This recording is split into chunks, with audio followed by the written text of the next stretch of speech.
Badlands. Explain those Badlands. That's a hell of a name.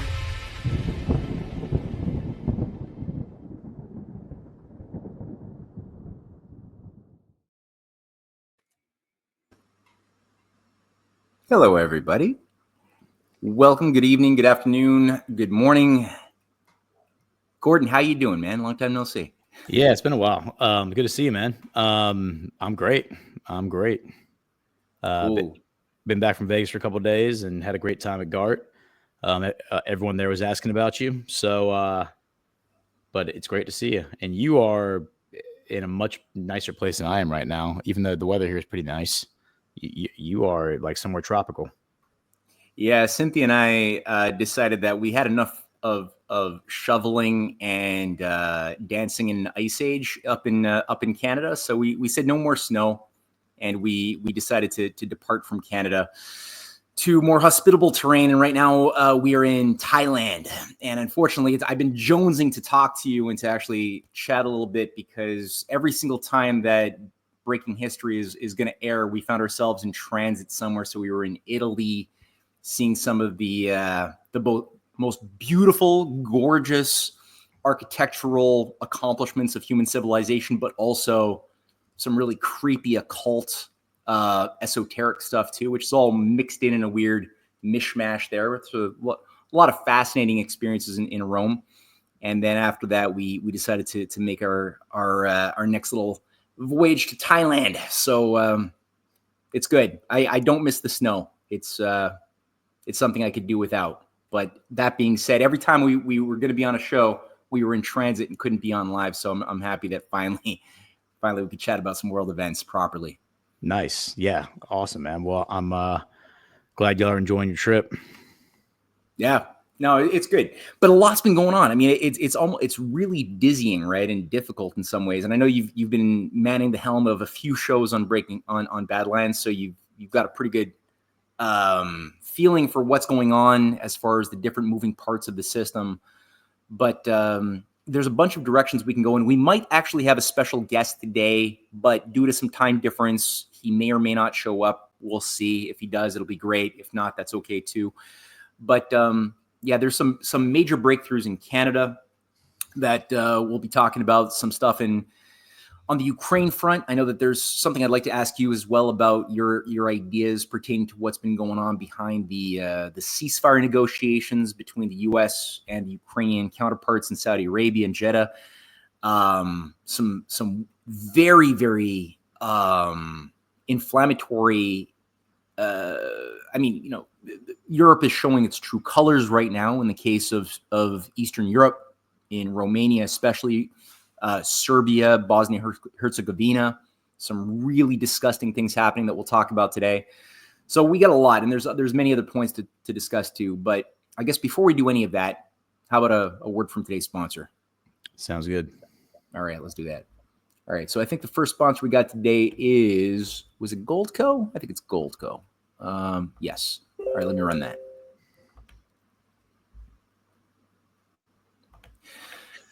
Are you ready for the golden age? With recent headlines buzzing about Fort Knox, it's time to shine a light on gold. We've seen questions like, is there really gold in Fort Knox? Is the government secretly moving it? But the real question is, are we going back to the gold standard? In a world where economic stability is uncertain, gold remains a timeless asset. Fort Knox, the fortress of America's gold reserves, is under scrutiny. And this might be the moment gold proves its worth once again. Don't miss out on helping to secure your future. Gold isn't just an investment. It can help safeguard against inflation, currency devaluation, and economic turmoil. Whether it's for your retirement, as a family heirloom, or just to have a peace of mind, this is the perfect time to buy gold. Only time will tell if we are going back to the gold standard. Help secure your wealth now. Visit badlandsgold.com and learn how you can add gold to your portfolio. That's badlandsgold.com. All right. So anything that is pressing in your mind, or, I mean, I've got a few thoughts as well. But I guess one question I have for you, Gordon, since I know you follow these things quite a bit. And once again, we had a convergence of developments in Saudi Arabia.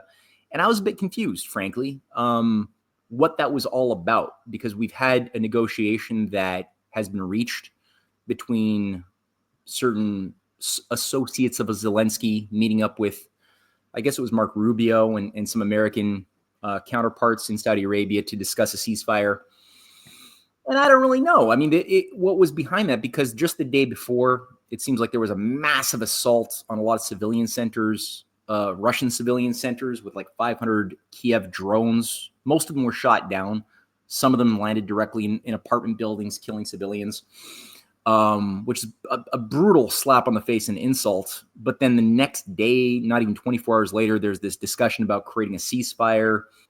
And I know Rubio came out with some pretty, strong language saying if Russia doesn't agree, then we know who the problem makers are in this relationship. Now, for me, I don't know why that's happening. It seems like Russia's not going to agree to these terms, especially after the assault on civilians. I don't know why Rubio would say what he said, knowing that this thing almost seems like it's designed to fail. What are your thoughts on that?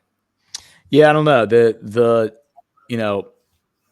It's almost like with I kind of felt this way in some ways with Biden because the Biden administration, because you couldn't really trust them because they were so dishonest. But I almost feel like the rhetoric here with the Trump administration on some of these narratives, you also can't trust, but for different reasons.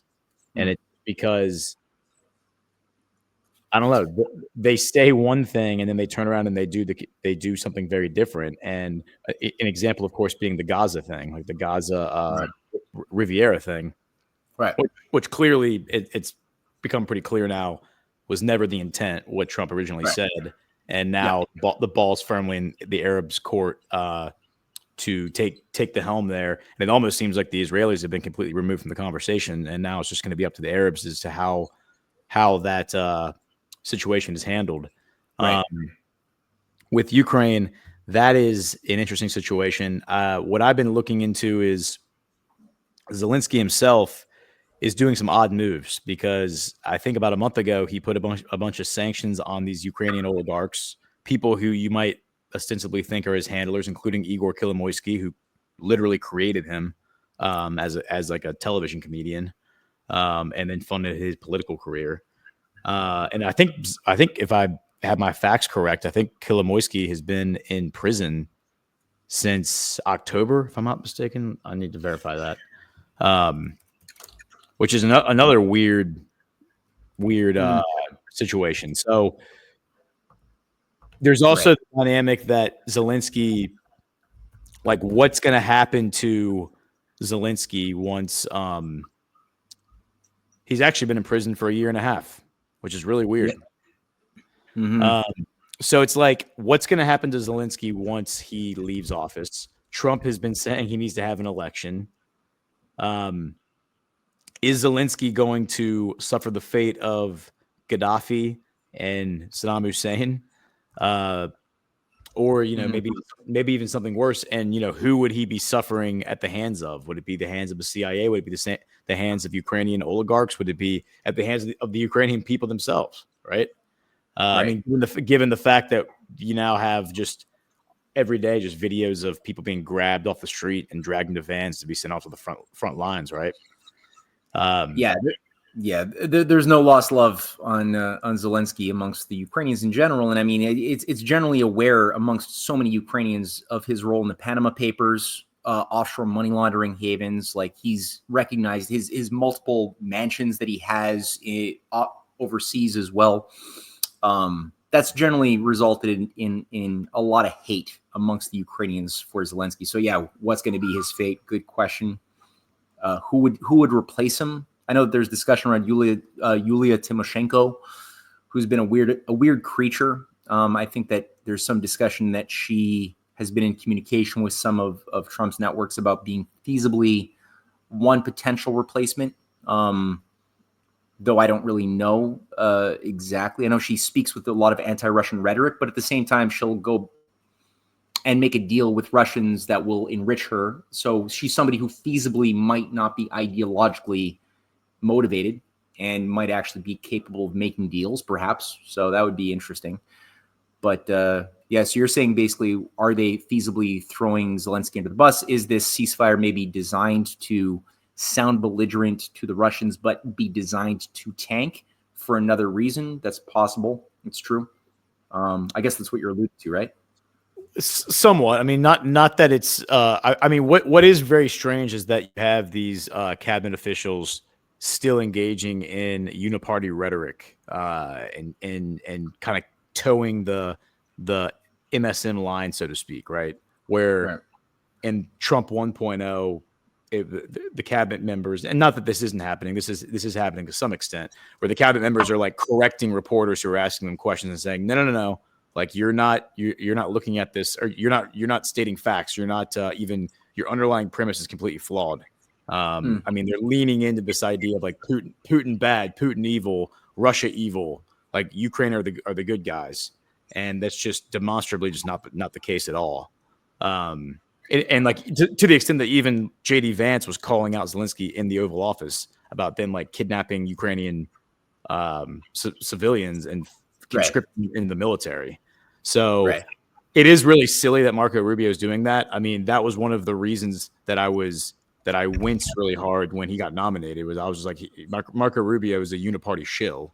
I mean, he was confirmed with unanimous support in the Senate, and didn't face any difficult questioning during his confirmation hearing. You know, those are the kind of things that really make you go, huh? Yeah.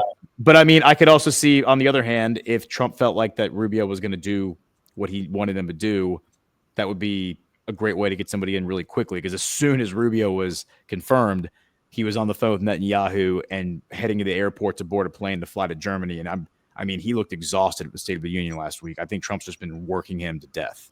And I think that probably is going to continue until Rubio either quits or Trump replaces him with somebody else, which I do think is going to happen. Yeah, I tend to detect that too. And if Trump's first term is any indication of his capacity to replace people, then yeah, I think that it's likely that that's the case. And I know like Rubio, his track record has been pretty terrible overall, though he's said some useful things when he's under the influence of more competent figures like Trump. I know his remarks on how the unipolar world that presumed hegemony was an ambition that could be attained by a unipolar power like the United States is over. And I enjoyed hearing those remarks, as well as his assertion that the multipolar reality is the only way to go. That's pretty good. But I guess the nuance there that I always have trepidation with is that doesn't mean the same thing. Like the very word multipolar doesn't mean the same thing to everybody. And if you think about it as being something akin to just breaking up the world into spheres of influence with the ultimate intention still of subverting your enemies by a variety of asymmetrical dirty tricks, then it's not a really, the word multipolar loses all of its value. It's just sort of like a mechanical utilitarian means to a higher unipolar end at the end of the day, versus like the more authentic idea that I think of when I think of people like, you know, I mean, we've talked a lot about the multipolar traditions of the United States that achieved its independence through the collaboration of like-minded cultures from India, the Mysore rebellion of Hyder Ali, and you know, the Muslim leadership of Morocco under Sidi Muhammad, and the French and the Irish Republican movements, as well as the Russians under Catherine the Great, that all were able to like organize to see that that if the U.S. is successful in its ambition to create a new type of society founded upon natural law, then that means that we could all break free of these oligarchical high priesthoods that have been holding us back in feudalism for centuries and centuries, and achieve a better way of thinking about our relations with the family of cultures and nations that may have different religious terminologies, but we're all human. And that's sort of like the origins of what made the American fight to create a republic a success, was this global multipolar conjunction of moral intentions. And at the best of times, whenever you had a great leader that usually tends to get shot at, it's usually at a time when they're ushering in some strategy that reflects a win-win cooperation. So if that's there, then the word multipolar becomes a really good thing. If it's not, it could become like a Coudenhove-Kalergi, you know, or what was it that Hitler and Mussolini had a program for, which is breaking up the world with the Japanese into this multipolar system of jurisdictions of fascist zones of influence, and the Japanese would have their zone of influence, and the Anglo-Americans with the British Commonwealth and the fascist Wall Street bankers would have their zone of influence managing a depopulated herd, and then Germany would have their zone of influence extracting, slave labor and wealth from Russia and Ukraine. And that was a very weak, sick idea of multipolarity. And I kind of see both in play today, vying for influence over each other. And I fear that the Mark Rubio paradigm is that second, nastier one at the end of the day. Although, if he's, again, under the influence of a competent moral leadership, maybe it could be good. Maybe he could be forced to be a better part of himself, I hope. Yeah. I gotta see some sure. Yeah, for sure. I mean, it's the further we go into Trump 2.0, the more convinced I am that Trump's entire cabinet appointment this time around was a keep your friends close but your enemies closer strategy. And what I mean by that, if we can shift to the Middle East, I can kind of speak to that for a minute. Yeah, I'd love to. Yeah, go for it. Yeah. So, and this kind of aligns with Ukraine and Russia and the strategy there. So for the past few weeks, I've been covering on various shows the developments in Gaza and in the Middle East, but also the fact that Saudi Arabia really has stepped up and become the peacemaker. They've become the broker for peace. They hosted the meetings weeks ago between the Russians and the Americans on Ukraine. They then just hosted yesterday the meeting between the Americans and the Ukrainians on Ukraine, and they've been involved in the whole Gaza situation since the beginning, in terms of trying to shut it down.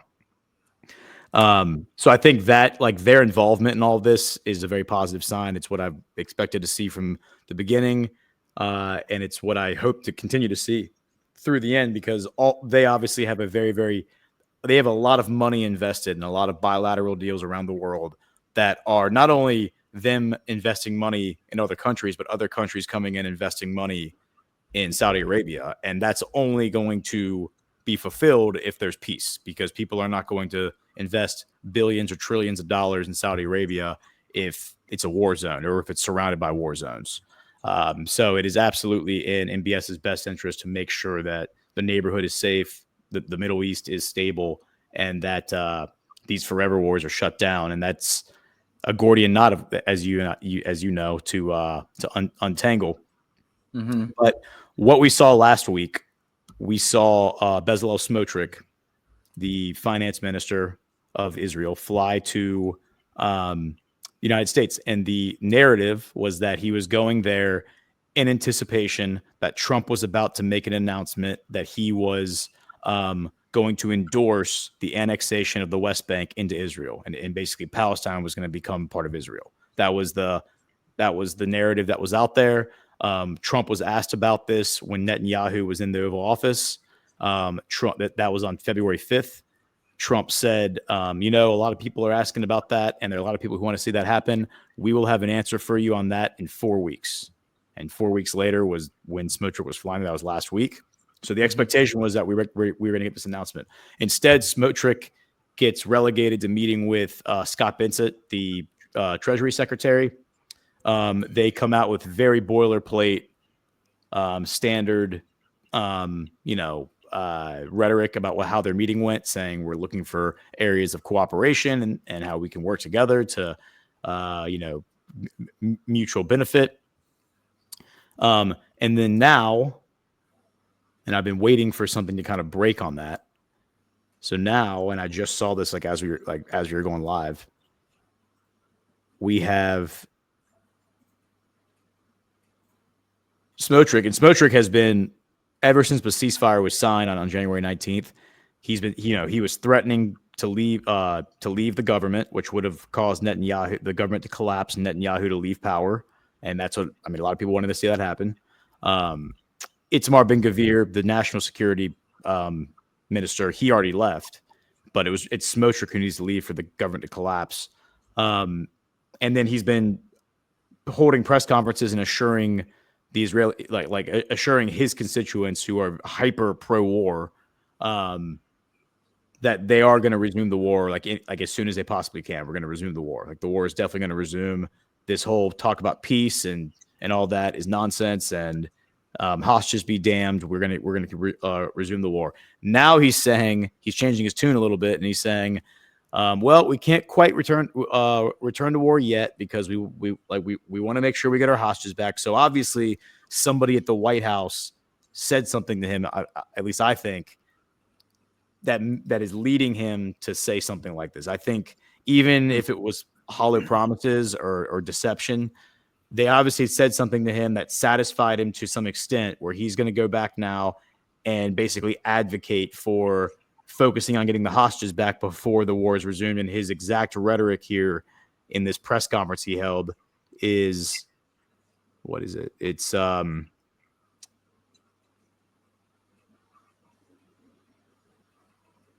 he says that we're going to get the hostages back, and then we're going to go back, and then we're going to resume the war as soon as possible.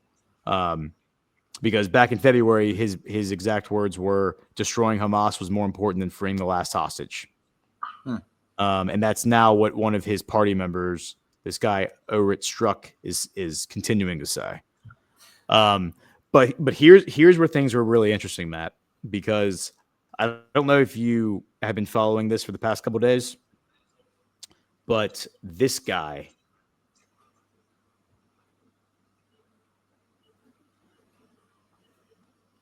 Adam Bowler, are you familiar with him? Yeah, I am. I listened to his remarks that you had posted on your Telegram channel, and I appreciated that immensely. That that they're afraid that certain figures within Israel are afraid that if we actually sat down and talked to Hamas, we might find out that they're actually some pretty good guys and are not these monsters. Oh my gosh. Yeah. It's like, so this is the signal that like I've been talking about. So right. We weeks ago we talked about that guy. I think his name is Dimitro. It'll come to me. But that CIA analyst that Trump elevated to be the head of affairs in the Middle East for the Pentagon, and he's he is staunchly like pro-Palestine and believes that we should shut down all aid to Israel, and that we have no business to even have a military presence in the Middle East. Obviously, a far cry from the status quo. This guy falls right into that camp. So, number one, he's Jewish, which is that's a really relevant fact when you consider the headline that I'm showing right here says U.S. envoy's secret talks with Hamas anger Netanyahu administration, and they admonished him publicly. Ron Dermer called him up and excoriated him, and his response, as you saw in that clip, was the U.S. is not an agent of Israel, which really flies in the face of all the people who are accusing Trump of being a Zionist puppet right now. Which, of course, there's reason for people to be saying that, because ostensibly the optics are that Trump is absolutely in lock and step with the Zionist agenda. And by Zionist agenda, I mean the expansion of the borders of Israel into a greater Israel empire. Right.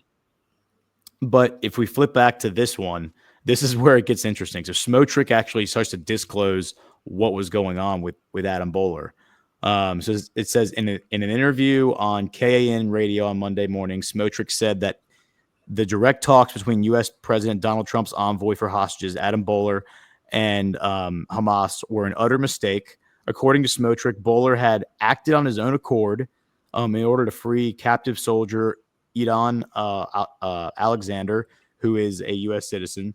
Bowler was acting naively, and the plan he proposed in Hamas's name, whereby the organization agreed to disarm and return all hostages in return for a 5 to 10 year ceasefire, was utter nonsense, he said. Smotrich noted Bowler's post on X Twitter on Sunday night, clarifying that Hamas were by definition bad people, in all caps. That's what Smotrich said.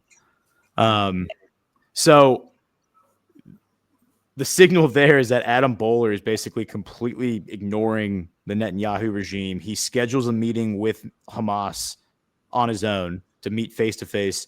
And, the real message here is the fact that nobody in the West has sat down and spoken to Hamas face to face during this entire time, and like the past year and a half. As I understand it, and this is, I guess, mostly my circumspection, it sounds like they've been going to a conference center, like when they go to Qatar, like when they go to Doha to meet, or Egypt. It sounds like they're going to a conference center. The U.S., like Israel delegations in one room, Hamas delegations in another room, and then the mediators, who are probably Qatari, maybe Egyptian, are going back and forth and speaking to them, kind of like you would do in a legal mediation. Right.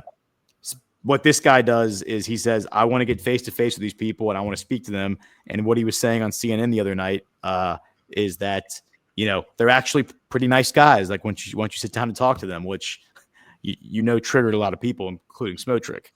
But this is interesting because what this agreement, and we only know about it like in principle, we don't have all the details of it yet, but it says here that Hamas, and there are other headlines out there reporting the same thing, that Hamas has agreed to disarm, to return all the hostages, and then have a 5 to 10 year ceasefire with the IDF. And Smotrick is saying that's not good enough. That's not what we want. And yeah. I mean, how could anybody in their right mind look at that and say, well, that's an unreasonable proposal for Hamas to disarm, for all the hostages to be returned, and for peace for at least 5 years? Yeah, no, I know it breaks through so many artificial constructs that have been put into people's minds by the narrative shapers that have tried to paint Hamas as, and I mean, I'm not a fan of Hamas, and neither are you. Both of us recognize it as an offshoot of the Muslim Brotherhood, financed by hardcore Zionists that have wanted to have an excuse to have a more religiously charged enemy that would justify their repeated aggression and extermination of Palestinian Arab lives to bring about a greater Israel. We've talked about this, so people don't have to be confused about what we're saying now. However, that being said, in the same measure, when you had an agreement between the Hamas leadership, just what was it? I don't know. I'm losing track of time now. Maybe 6-7 months ago, around Ismail Haniyeh, who at the time, before he was murdered in Iran, he was still the head of at least one of the important branches of Hamas. He had agreed to those very terms of conditions, saying not only would they release all of the hostages, but they would give over controls. I believe that these are the details that are coming to my memory now, to the Palestinian Liberation Organization, as far as having more governance control as well. They would take a step back from even having governance of the Gaza, and there was like a real common sense move being made, and instead of moving ahead on that and releasing all of the hostages, instead of doing all of those things which could have happened, they instead murdered the person Ismail Haniyeh and his family, who were negotiating this peace settlement, as well as a variety of other Iranians who were helping to broker some of these back-channel deals, which involved some better Israelis who really did want to have some sort of a resolution. So all of that had to be destroyed by blood. And here again, you have the discussion, the reminder that, okay, there does seem to be an agreement. I mean, even Egypt, right? They've come out with an agreement, and it was a challenge that has been met by what Trump said is this over-the-top proposition of moving all of the Palestinians out of the Gaza, and then declaring sort of a U.S.-led Gaza protectorate. And it was a challenge saying, okay, well, this is my idea. How about you Arab leaders come up with your own ideas if you don't like this one? And sure enough, finally, El-Sisi came up with an idea. And it involved, I don't know how many, $50-60 billion as a startup to start rebuilding infrastructure and rebuilding the Gaza without moving out any of the 1.8 million Gazans who are living there. They can all stay, participate in the reconstruction. It got unanimous support from all of the other members of the Arab League.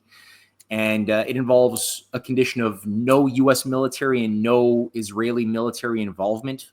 It would have to be Arab-based for a real reconstruction. And Hamas would have to agree to, once again, get rid of any claims to represent the people of the Gaza, and the PLO would have to basically step in, or in this case, it would, I guess, be Fatah would have to become the more dominant representative of the Palestinians. And again, unanimous support. I don't know if that's being sabotaged or where that's at. Have you heard any more details pertaining to where that's at? My understanding was that Trump rejected the proposal, and the only reason he did was because he said it didn't strongly enough address Hamas. I think that was the it didn't address the post ceasefire Hamas question. It seems like if you couple what Adam Boehler is trying to achieve here with the Sisi proposal, that might together create conditions that Trump finds acceptable. But to your point, I think what Sisi achieved is he rallied enough money from the Qataris, from the Emiratis, and from the Saudis to finance the reconstruction without bringing in Western backers. He was able to keep all the Gazans in Gaza. They had the logistics there figured out. And basically, it was going to be under Arab control. You would have the Arabs controlling Gaza, and not the Israelis, not the Americans, not the West, but the Arabs. I think the only reason that Trump said no, and what I said at the time is that was like a week ago. I said that I see this as like stalling. It's like Trump is like buying himself time to get all the details worked out, because he has the Arabs spinning their wheels coming up with proposals which sound really good in theory, and he's just saying, yeah, it's almost there. It's just like we need to figure out what's going on with Hamas. We don't want to go through all this and then Hamas is just right back in power when this is all done.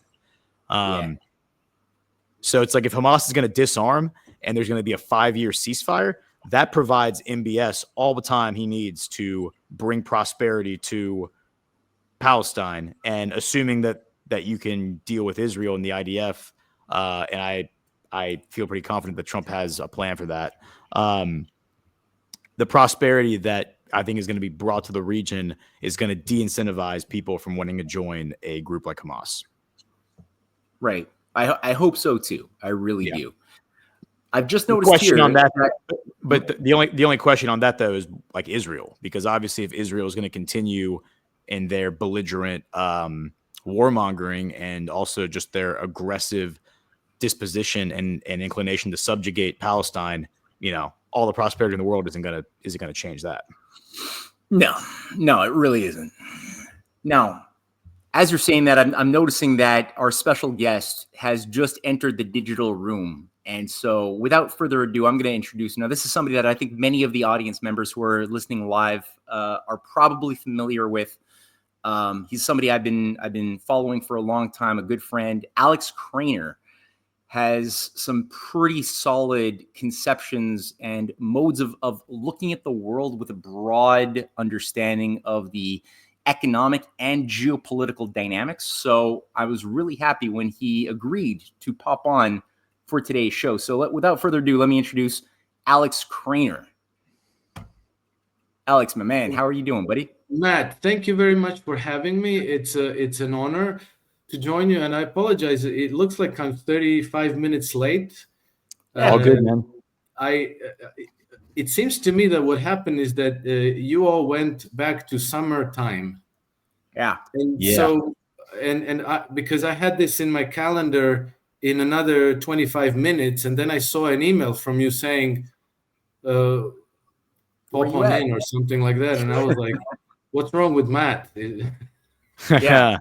Yeah, we had daylight savings on Sunday. I said, like, I'll just check, and there it is. I'm glad I didn't wait another 25 minutes. So, yeah, apologies. Good to join you guys, and welcome. Warm greetings from Monaco to everybody viewing or listening this. Yeah, awesome, man. I don't know why they can't coordinate these daylight savings across the ocean to somehow have some harmonization. But for some reason, you're like 2 weeks. You're going to do it in 2 weeks. We do it first.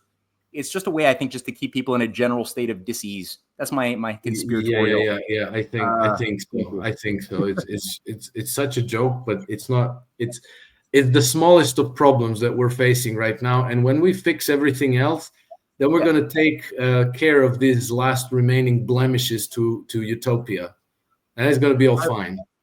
I would appreciate that. And I also want to get Thanksgiving to be celebrated on the same day in Canada and in the US. I want that to be in the same day. It's confusing right now. I hate it. Let's get it in the same day. Yeah. It works for Christmas. Let's do it for Thanksgiving. Well, Trump might fix that for you, I think. I was so. You caught what I was leading into there. That's why I like you, Alex. It's good. No, man. No, there's so much going on. We were just talking about some of the shenanigans and developments around the Middle East.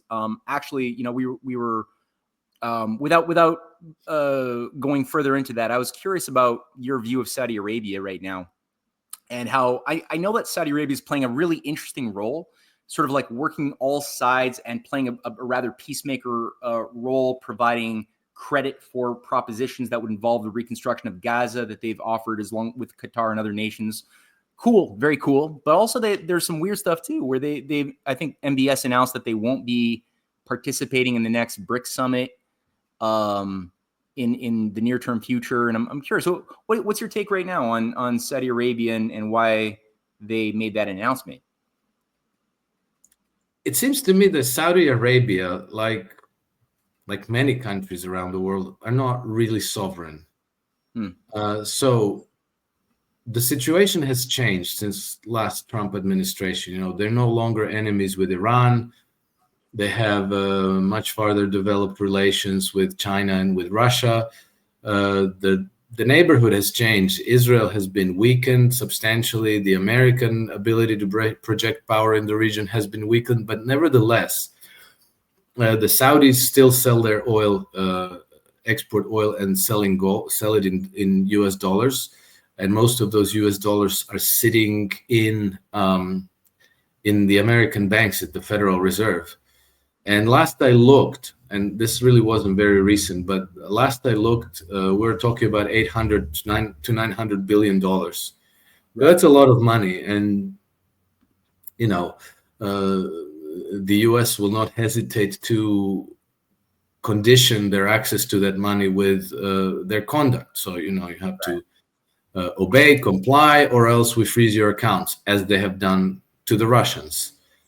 And so I think that if I were MBS, I would be keen to make sure my region is at peace, to cooperate with the Iranians, with the Omanis, to stop the nonsense with the Yemenis, to, let's say, kind of shield myself from being destabilized by the Israelis and so forth. But at the same time, I wouldn't want to antagonize the United States or London.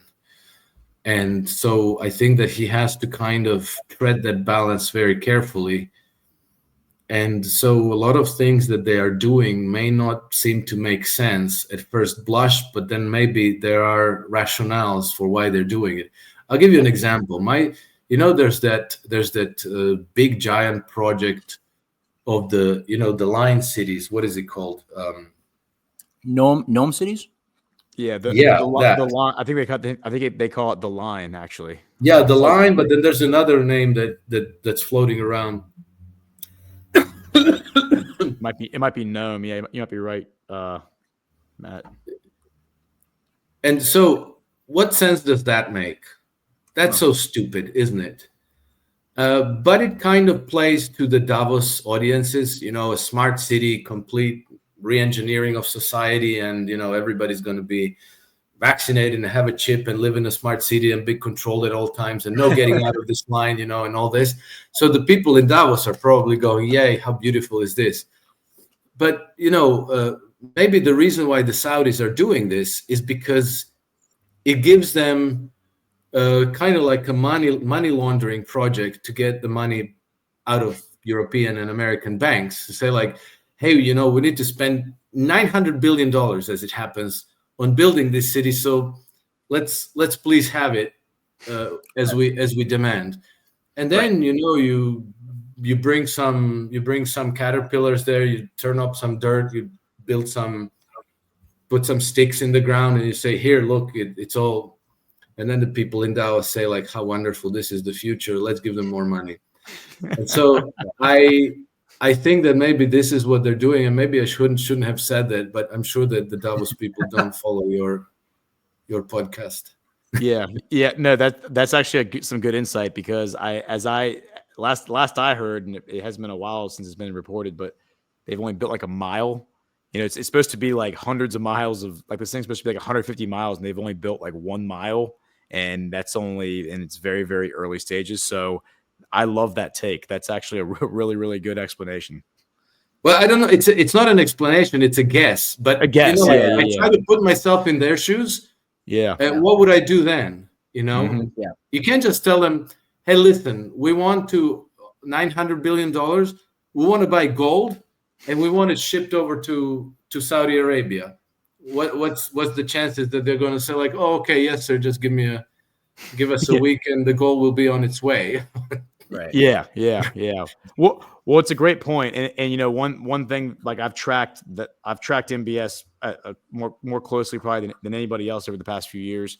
And one thing I've noticed they've been doing is they've been, subverting these trade authorities, these trade organizations, and engaging in bilateral discussions with every single country and coming to these agreements where there's mutual investment.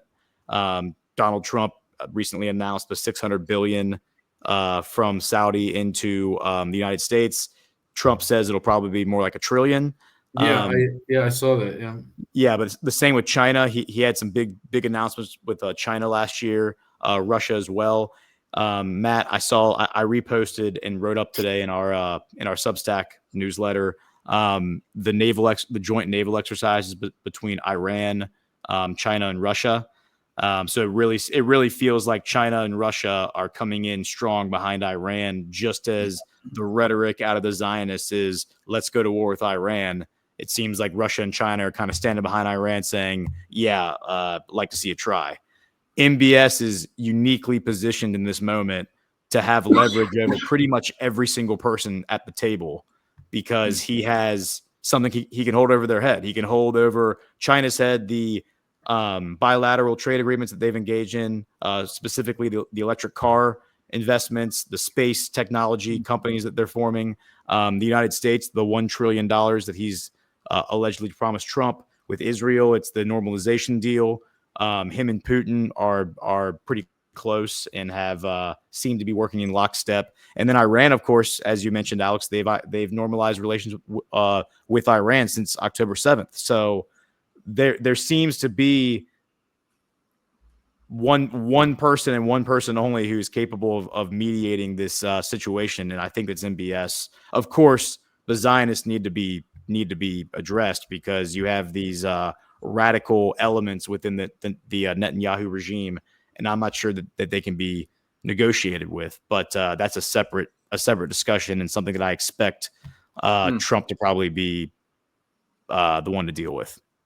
Right. Well, didn't Iran and Saudi Arabia even hold joint military exercises like at the end of 2024 or something? Or was that they did that, right? In the Red Sea? And that was when this was October 22nd. And that was when Netanyahu was saying, we're going to go ahead and we're going to strike their nuclear facilities. Right. And everyone was saying, oh my gosh, Netanyahu is about to get us into a war that Trump's not going to be able to get out of after he gets elected in 2 weeks. And then right when that happened, an Iranian rear admiral from their Navy came out and said, we are talking to Saudi Arabia about holding joint exercises in the Persian Gulf. The very next day, the Saudi Foreign Ministry came out and said, oh, no, we already held those joint naval exercises. We're now planning a second joint naval exercise in the Red Sea. So that felt like a very intentional narrative deployment to be like, yeah, we are absolutely lock and step, despite all of our bad history, our bad blood. We are absolutely in lockstep right now because we don't want to see the region destabilized further. Right. On that note, I'd like to get both your guys' takes on this, because I hosted a geopolitical summit or a little event last week, And one of the speakers was making the point, and it's something we've all encountered, right? Is there does seem to be an element of intentionality amongst the oligarchy of the West, or that's managing the West, to try to cleave and weaken the Russia-China strategic relationship, right? And do you guys, there's one of the speakers was giving his theory that, that Europe is being pushed into putting forth some form of a reset to create a war economy. And sure enough, yeah, if you listen to Draghi or Ursula or a lot of the other freaks, it sounds like that's at least what they want to do. Whether they got the capacity to do it or not, competence, culture, I don't even know. I doubt it, but it seems to be at least something in play. What one speaker was saying is that on the one hand, they want to build up this European army which somehow also would possibly involve trying to seduce China into economic agreements, which would then feasibly have the U.S. working with Russia to build up a reset of relations that would weaken the Russia-China thing. Do you think that there's anything viable there? Is there anything in play that might actually weaken the Russia-China bond and maybe the Russia-China-Iran bond at this moment? Or you think that that's all just like fantasy, detached from any reality? What do you guys think? You go first, Alex. Okay, thank you. Here's what I think, Matt. I think that there's no chance of that happening. Not without a regime change in Russia or in China, and I'll explain why I believe that. If we go back to Ukraine war and the coup in 2014, there was no desire and no appetite among the Ukrainians to go to war against Russia. And even as late as 2 or 3 weeks before the beginning of the special military operation, there was a poll conducted in Ukraine where they were asking men in the countries, if Russia invaded, would you be prepared to defend Ukraine with arms? And I think that's the average of about 16% of men in Ukraine said yes, which means that the vast majority had no desire for that war. And then the war happened all the same. Here's why I think this is relevant to Russia-China relations. Russia today has one of the most powerful militaries in the world, and they have weapons that are for which there is no defense. These Oreshniks and Kinjals and avant-gardes. These are tremendously destructive weapons that could be turned against China if the West managed to do in Moscow what they've done to Kiev in 2014. So you can imagine that if they staged a coup in Russia and brought some Poroshenko, Yatsenyuk, Zelensky into power, and then they started whipping up the xenophobic hysteria in Russia, which that exists. It wouldn't be very, very difficult to whip up xenophobia in Russia. And so then you could turn Russia into a bludgeon to use against China. Same technology, same process as has been used in using Ukraine as a bludgeon against Russia. You can then turn it against China.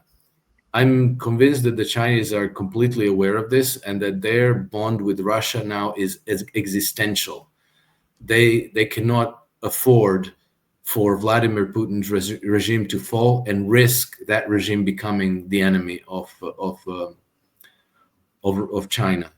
And so, Donald Trump might have good relationship with Vladimir Putin, and the new administration in Washington might get all chummy with the Russian government. But the Russians don't know who's going to be in power 4 years from now. And they cannot risk relying on any American promises, because the next administration might tear them up and say, no, whatever you thought we were going to have as an agreement is no longer valid. So we're doing a different thing now. They have a practically uninterrupted track record of breaking treaties for 200 years. And, nobody believes nobody believes without the ability to enforce or verify adherence to treaties with not only the United States, but any Western nation. Yeah. And so a much, much more reliable partner and a much, much safer bet for stability and peace and cooperation for Russia is China, and vice versa. And obviously, Iran is in that equation now as well, because the Chinese and the Russians both have separate comprehensive partnership agreements with Iran. The Chinese have pretty much designated Iran as the anchor of the security architecture in the Western Asia, and the Russians are obviously cooperating with this plan, and this will continue. The United States will have a choice of joining or not joining, but they will not have the choice of dictating how things are going to be. That's good. No, I appreciate that a lot. What are your thoughts, Gordon? Yeah, I actually agree completely with what Alex said. I think that there's a lot of instability in the West right now. You're seeing it in Europe. I'd love to get your take on Serbia here in a minute, Alex. And you're seeing, I think, a huge decline that has been long coming in the West. And obviously, the financial system is a disaster and needs to be addressed. I think that's an open secret, and that's why you're seeing the emergence of BRICS and other divestment away from the traditional asset classes that Western banking has kind of been firmly sitting upon. So, what you just said about America and being so inconsistent and unreliable with regime change. In terms of like presidents coming and going, that's actually that is exactly why I have long said that Saudi Arabia is a very attractive diplomatic partner, because they have a 40-year-old sovereign who could easily be in power for the next 40 years. And that gives you a consistency in a partnership that you really aren't going to be able to find in terms of a return on your investment. You're really not going to be able to find that anywhere else in the world, which is why I think a lot of countries probably are have opened their doors to these bilateral agreements, which has ultimately moved us away from that unipolar hegemony from the trade organizations, the top-down bureaucracies, more towards this nationalism, multipolar-driven bilateral relationships where people are looking out for their own best interest. And one of the net effects, or one of the outcomes of that dynamic, that emerging dynamic, as you pointed out, Alex, is China going to Iran and now getting, I think it's 60% of their oil from Iran.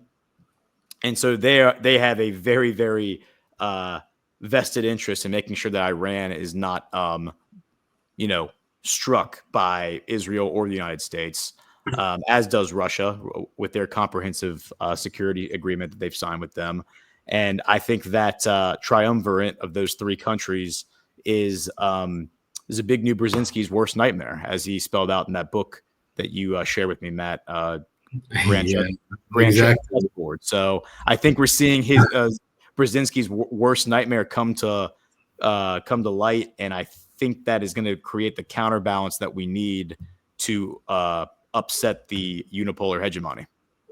Mm-hmm.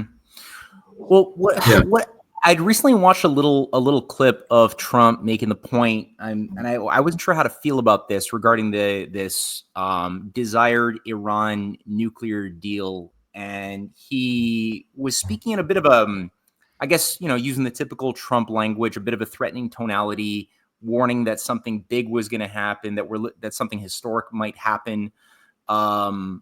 Many people were interpreting that as if it could be seen as a strike from either the U.S. or Israel onto Iran. I don't necessarily believe that that's in the cards. However, that's how it was being interpreted. What do your guys take? Like, I know Trump pulled out of it. He undermined a certain nuclear deal, which might have been a good thing back in 2018. I haven't fully wrapped my mind around what that was about back in the day. But now, what do they want? What does Trump want with Iran's nuclear deal, or the deal he wants to make? And what do you guys think was behind those words? Like, is there any threat of an attack on Iran, or is that just sort of words floating out there? I believe that the attack against Iran is completely off the table. I think that those days are over. You know, now they understand that Iran can strike back and strike back very hard. And they have many assets in the region that would get destroyed. You know, naval assets at military bases. I think they have about 50 or 56 military bases spread around the Middle East, and they would all come under fire, potentially, right? And Iranians have hypersonic missiles now, so there's no defense against it. And you know, the Americans cannot concede strategic defeat to say, well, I guess we've no further business around here, so we're going to be packing up and leaving. They have to still, you know, pretend to be the top dog in the region, and they have to go around and say, well, you know, we can make a deal. And they have some cards to play. You know, they still dominate the financial system of the world, and if you want to trade with the rest of the world, you can't totally antagonize the United States. But, you know, Iran now has much, much stronger cards than they did in 2016. And so Trump needs a face-saving way out of this. And I think that the face-saving way out of this would be to get a concession from the Iranians that, okay, we're giving up on nuclear weapons. We're not going to have a nuclear weapon. You win. And that Trump will say, I win. You know, and he's going to declare victory, and he's going to leave Iranians alone, and he's going to talk business with them, because I think that ultimately this is what he wants. But he has to go about it in a delicate way, because let's not also forget that he has two big voting blocks in the United States, the Jewish Zionists and the evangelical Christians, who you know, are blinded with this idea that Iran is the devil, they have to be destroyed. And he cannot just come out and say, like, decades and decades of propaganda, decades and decades of brainwash, maybe a century of brainwash. I think it goes back to the Schofield Bible. Yes, It does. You know, that they prepared the terrain for the creation of Israel in this way. And so, you know, as they say, it's not wise to rearrange the furniture if you live in the house of blind. So I think that Trump has to deal with the furniture as it's laid out now. And so he has to score some kind of a face-saving victory to say, you see, I got you this deal. The Iranians are no longer going to be a nuclear threat. Okay, let's get back down to business. And then with respect to the Israelis, you know, they're not going to be happy about this, but they have other problems too. Now their number one enemy is Turkey, not Iran anymore. And things are not going well with HTS. They haven't defeated Hamas. They haven't defeated Hezbollah. Remaining parts of the Syrian Arab army still exist. They're still somewhere in Iraq or in Latakia or both. And so it's a big, giant mess. I don't know how it's going to play out. Nobody knows what will happen if Benjamin Netanyahu falls, and it's clear that that's a matter of time. So who knows? Maybe Trump is you know, going through the motions and waiting out the Israelis.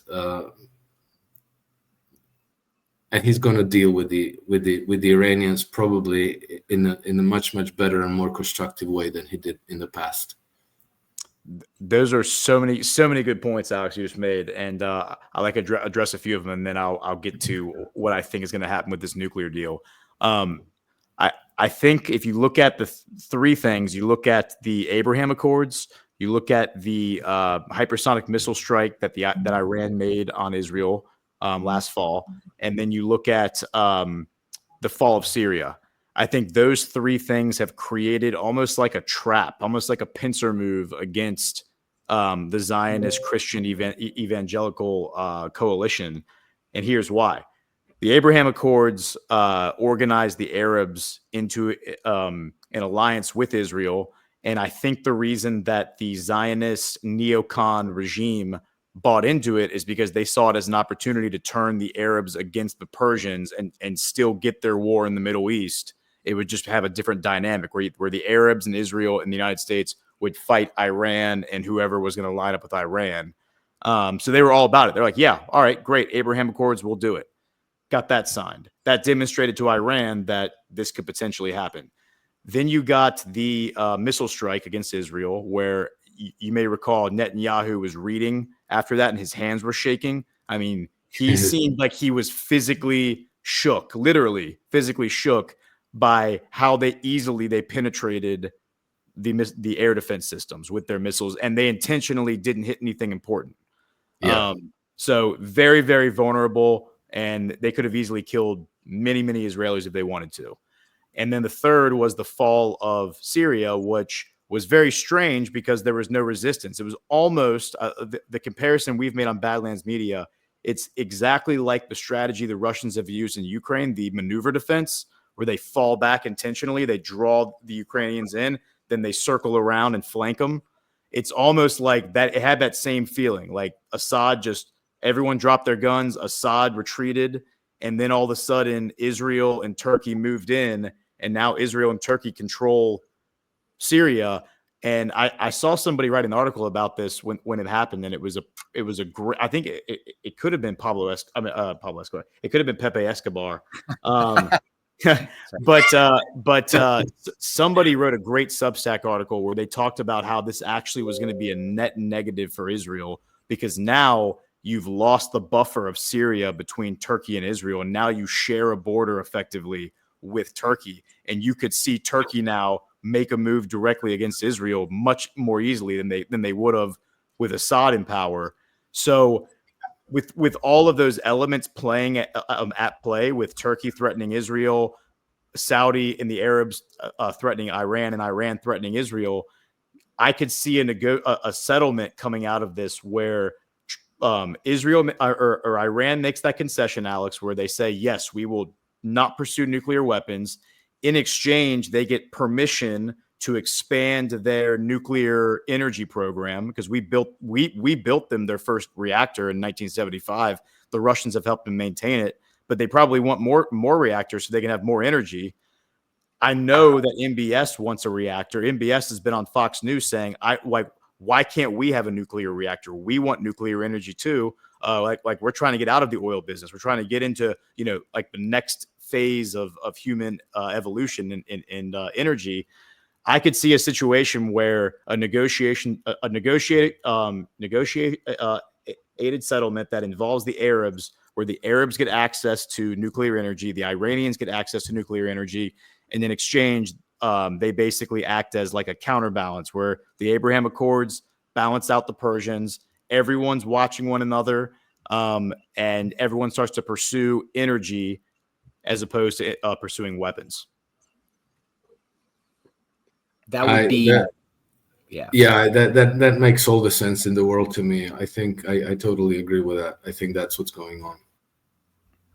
Yeah, and a lot of people get confused about that because they can't imagine why it would be the case that Arab nations would want nuclear power. And there's this very primitive reaction that I've gotten from many people over the years, smart people that you'd think would know better, because the idea is, well, they have so much oil, so why would they want nuclear power when they have so much oil? And it's so primitive, because you're basically admitting that you don't know how economic warfare works. You don't know how speculation on commodities, on resources can destroy a nation. If you've got a bunch of George Soroses out there that could just target and declare economic war, resulting in total instability of what the prices are going to be on the spot or futures markets of oil barrels. That can fluctuate like the wind. And you don't know about, as you just said, the question of the broader purpose of the human species. Like, why would we expect ourselves? Did we expect ourselves to always, when we're a wood-burning economy and we didn't know about coal and we didn't know about oil, would we have expected that we should forever be a wood-burning economy because that's what our grandparents did? It's like, no. Human beings discover new things to make things better for our kids.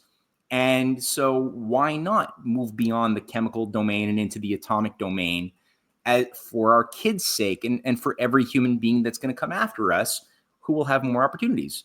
And then on top of it, like you get to have more sovereignty. You get to be more invulnerable to the fluctuations of the oil markets, because now you don't rely on that. You could have much more high quality energy. And yeah, you could sell the excess non-used oil and make money, and that you can invest in your economy and build the nation. Why not? It's like the lack of imagination. But is everything, so Matt, everything you said is true. But there's also a fact that everything we think we know about oil reserves is a lie. Mm-hmm. You sound like an abiotic oil person, you. Well, it's not that. I used to be in oil trading. I used to be an oil market analyst. And I thought, I would ask an obvious question. How come these oil reserves never go down? They have, so the Saudis have, if you ask anybody, even if you ask professionals in the oil industry, how much oil reserves do the Saudis have? 260 billion barrels. And if you ask them that 10 years ago, 260 billion barrels. If you ask them that 30 years ago, 60 billion barrels. Really? How much of this stuff do they extract? 3 billion barrels a year.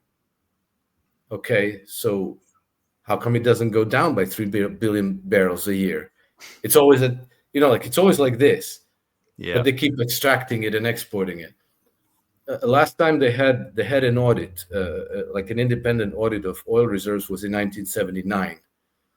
And it wasn't 260 billion barrels. It was 90 billion barrels of proven reserves,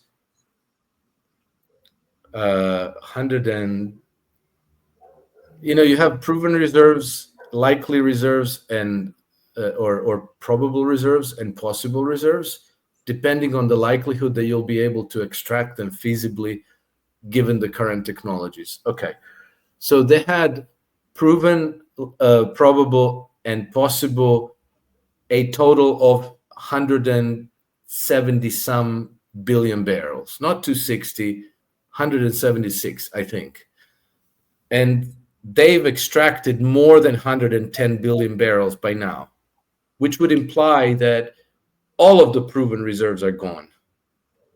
So there's also the fact that they're running out, or they're not running out. That's not the right way to look at it.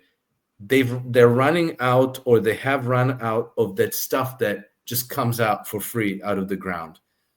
And the cost of extracting is going higher and higher and higher. So obviously, you want to have alternative sources of energy. You have options.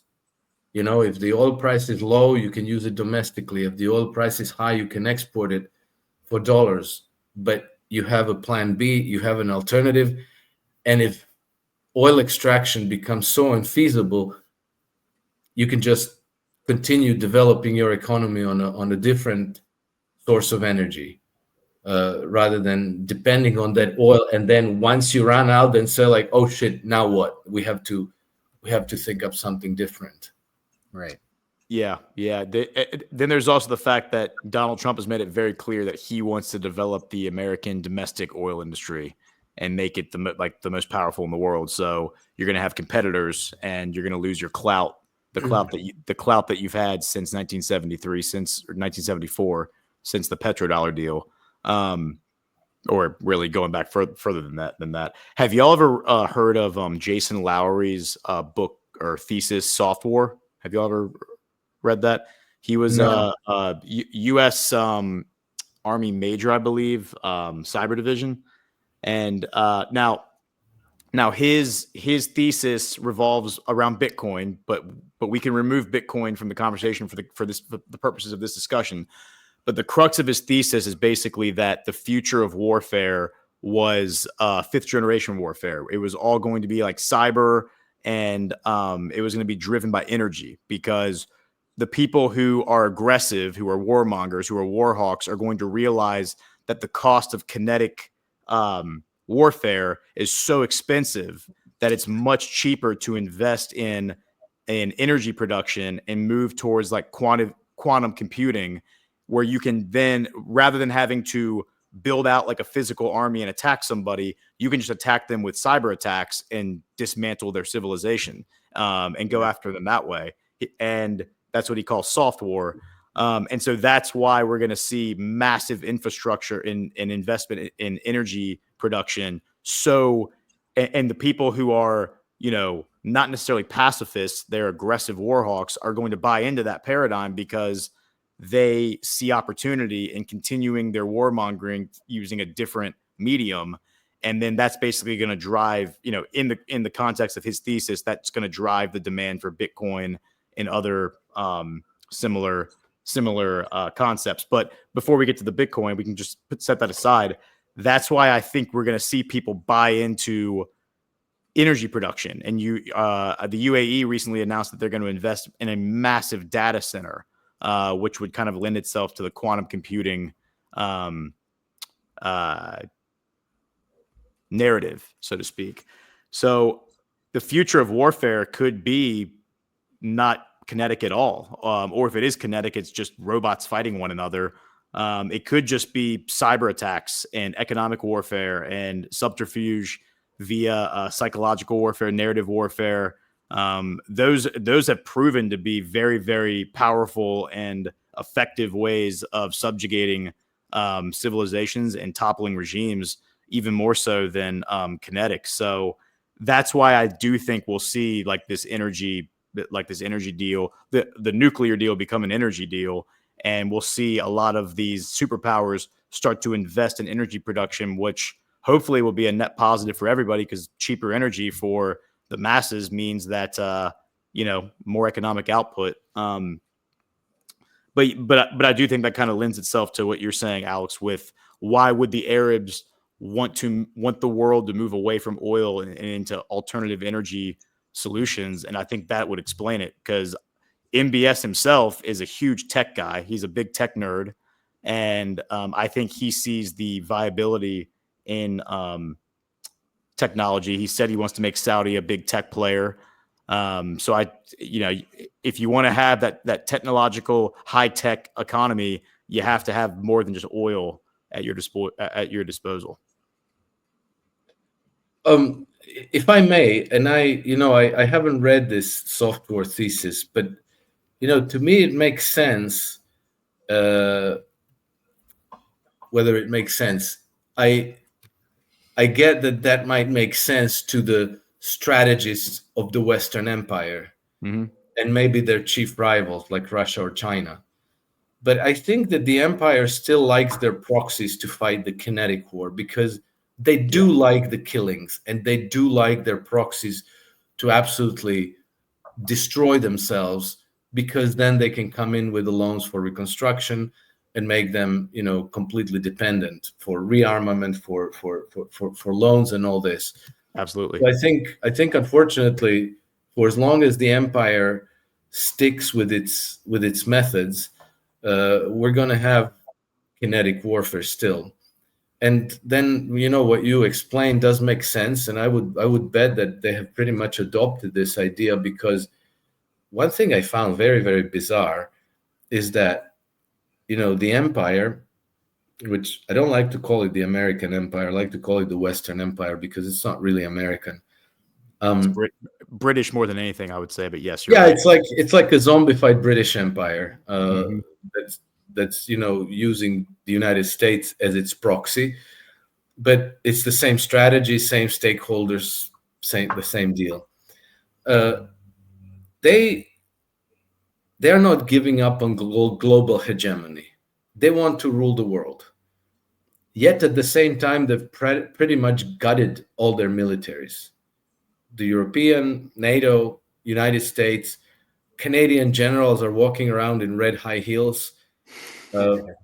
They're all taking pictures with LGBT flags. They're advancing DEI candidates who are completely incompetent and probably a little bit deranged as well.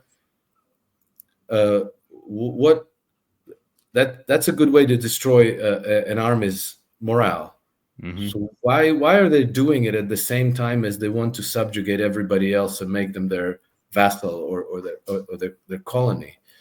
And I think that what you described might be part of the reason, because they decided, no, kinetic warfare, we don't need that anymore. We're going to conduct war in a different way. But I think they also are afraid of the militaries because, our societies are ruled by banking oligarchies. And to have a strong military at home is a risk because, the militaries always go with the very strong dimension that gives coherence to the military's patriotism. And if, God forbid, the military falls into the wrong hands, it becomes the risk to the banking oligarchies, because they might work out exactly which way they're being screwed and say, that's it, we're nationalizing the Federal Reserve Bank, and you guys are all, you're all going to become state employees or you're out. Yeah. And so you tend to rely more on secret police type structures, spying networks, CIA, FBI, NSA, what have you, IRS, right? Good way to harass everybody. And the banks, because, you can unbank anybody you like, and then, you've pretty much disenfranchised them completely. And so I think that this is all also part of the equation. No, absolutely. Yeah. And I couldn't agree more. And I mean, I think Cynthia and I were talking just the other day about what causes a leader to often, a good leader to not be able to follow through on their full term. John F. Kennedy, for example. And one of the consistent aspects is that they didn't have the organizational capability at that time to develop allies within military intelligence. And if you can't have that, then you're your neck is going to be exposed and something's going to slit it pretty quick if you don't have that. Whereas you look at, where were you able to get the expulsion of the Muslim Brotherhood when it had gotten full controls under the sway of Obama? It was not because of any aspect of the elected government. It was through the military in Egypt that el-Sisi was able to come in. And there was a tradition that goes back to the 19th century, ironically, through West Point and certain American patriots who helped Egypt against the British Empire build up an indigenous, national military structure that was never able to be destroyed. It was able to emerge with Nasser in the 1950s, who was able to then, work with allies within the military, within Egyptian intelligence to nationalize the Suez Canal in opposition to the Israelis, the French, the British. And I mean, luckily he had Eisenhower, who was, again, a military guy, right? Who was able to use his resources that he had available to him to support Egypt when it was needed. He was weak. He probably enjoyed being invited to the special golf clubs a little bit too much. But there was a sign of life and patriotism that appears to be genuine in Eisenhower, who did a lot to fight against this deep state. Same thing for Thailand. I'm sitting in Thailand right now, and I've heard stories from locals talking about how Thailand has been one of the few countries that has never been able to be colonized. And so partially you've got, a tradition with a good, often good monarchy, not always, but often there's been a monarchy that has a cultural ethic that really does care about the people and has really made a stand to defend people against the pressures of the World Bank, the IMF, a lot of international Bilderberger agencies. But at the other times, when the monarchy has been weak morally, you've had the Thai military, as corrupt as it is. That's been a bit of a stabilizing influence as well.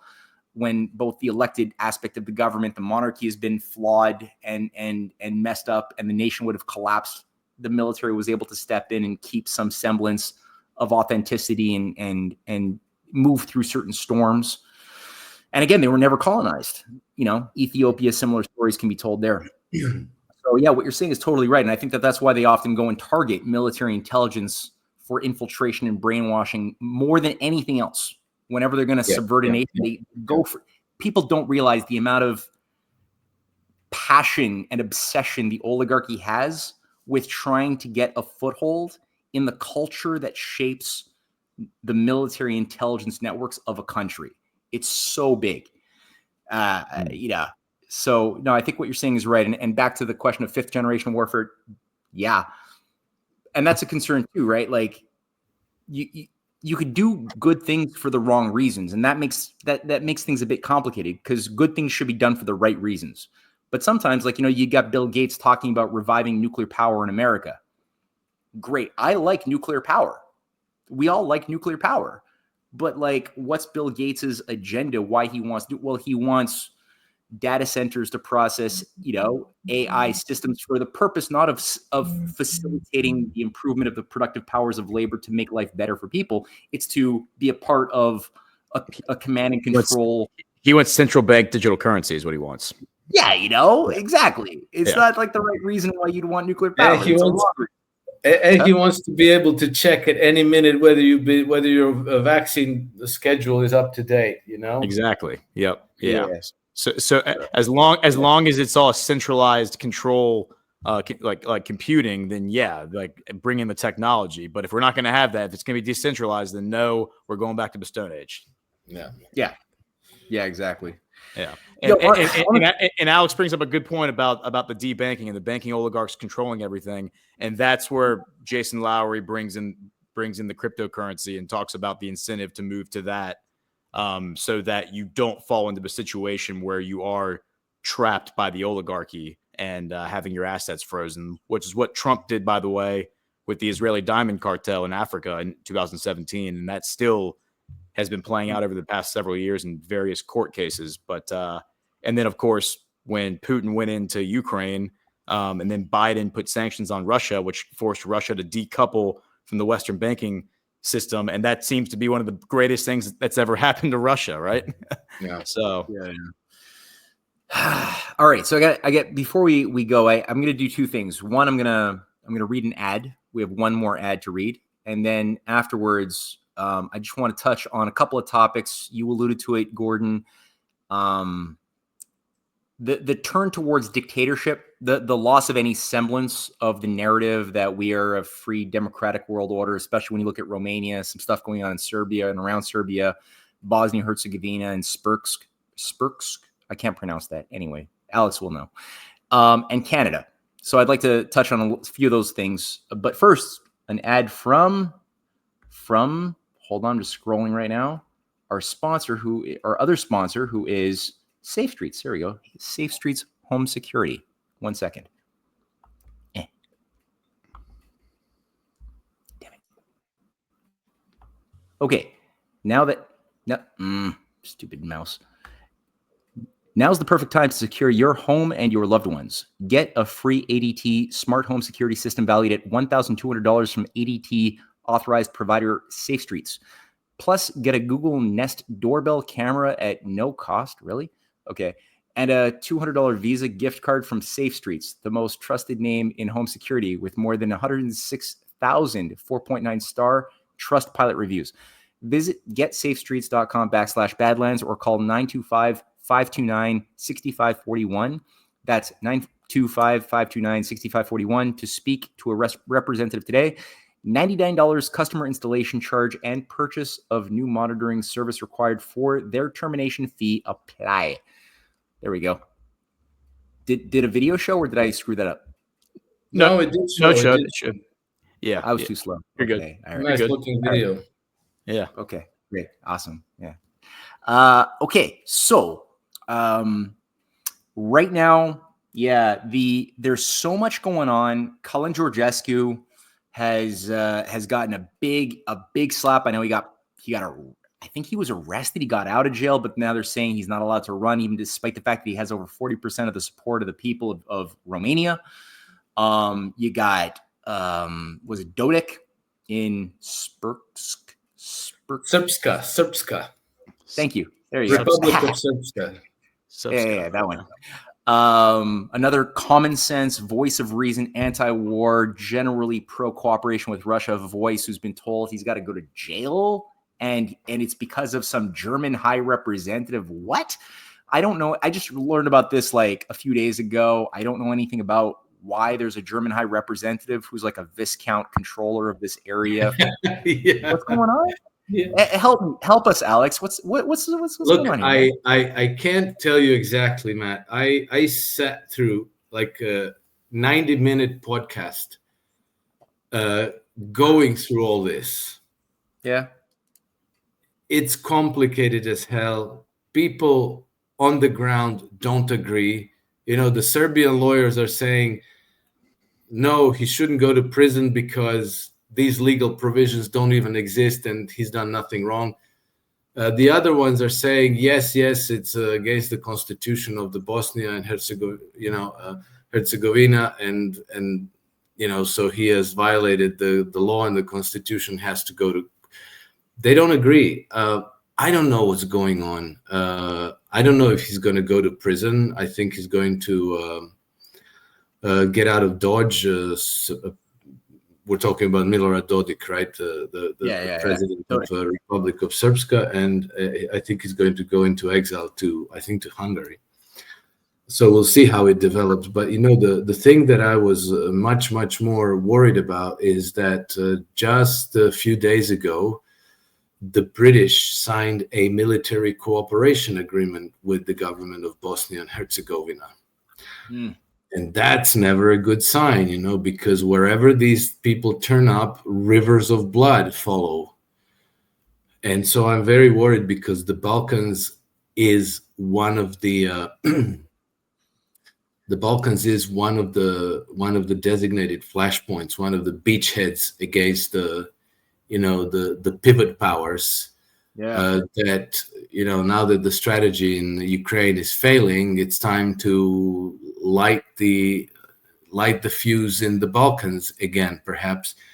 And then I also learned that the British are trying to move into the region and to try to control the Croatia and Adriatic ports. And there's a bit of a proxy competition there between the Russians and the Brits, because the Russians might potentially also like to have access to the Mediterranean via Adriatic ports. And I know that Russians are quite present in Croatia. They have a certain influence, which is not overt, it's covert, but it's substantial nevertheless. We'll see how it plays out, but when you don't know what to do, you instigate a war somewhere, and then you let people kill each other, destroy their countries, and then maybe you're going to be able to move in, finagle something, tell them stories about freedom and democracy and how you're the cradle of the,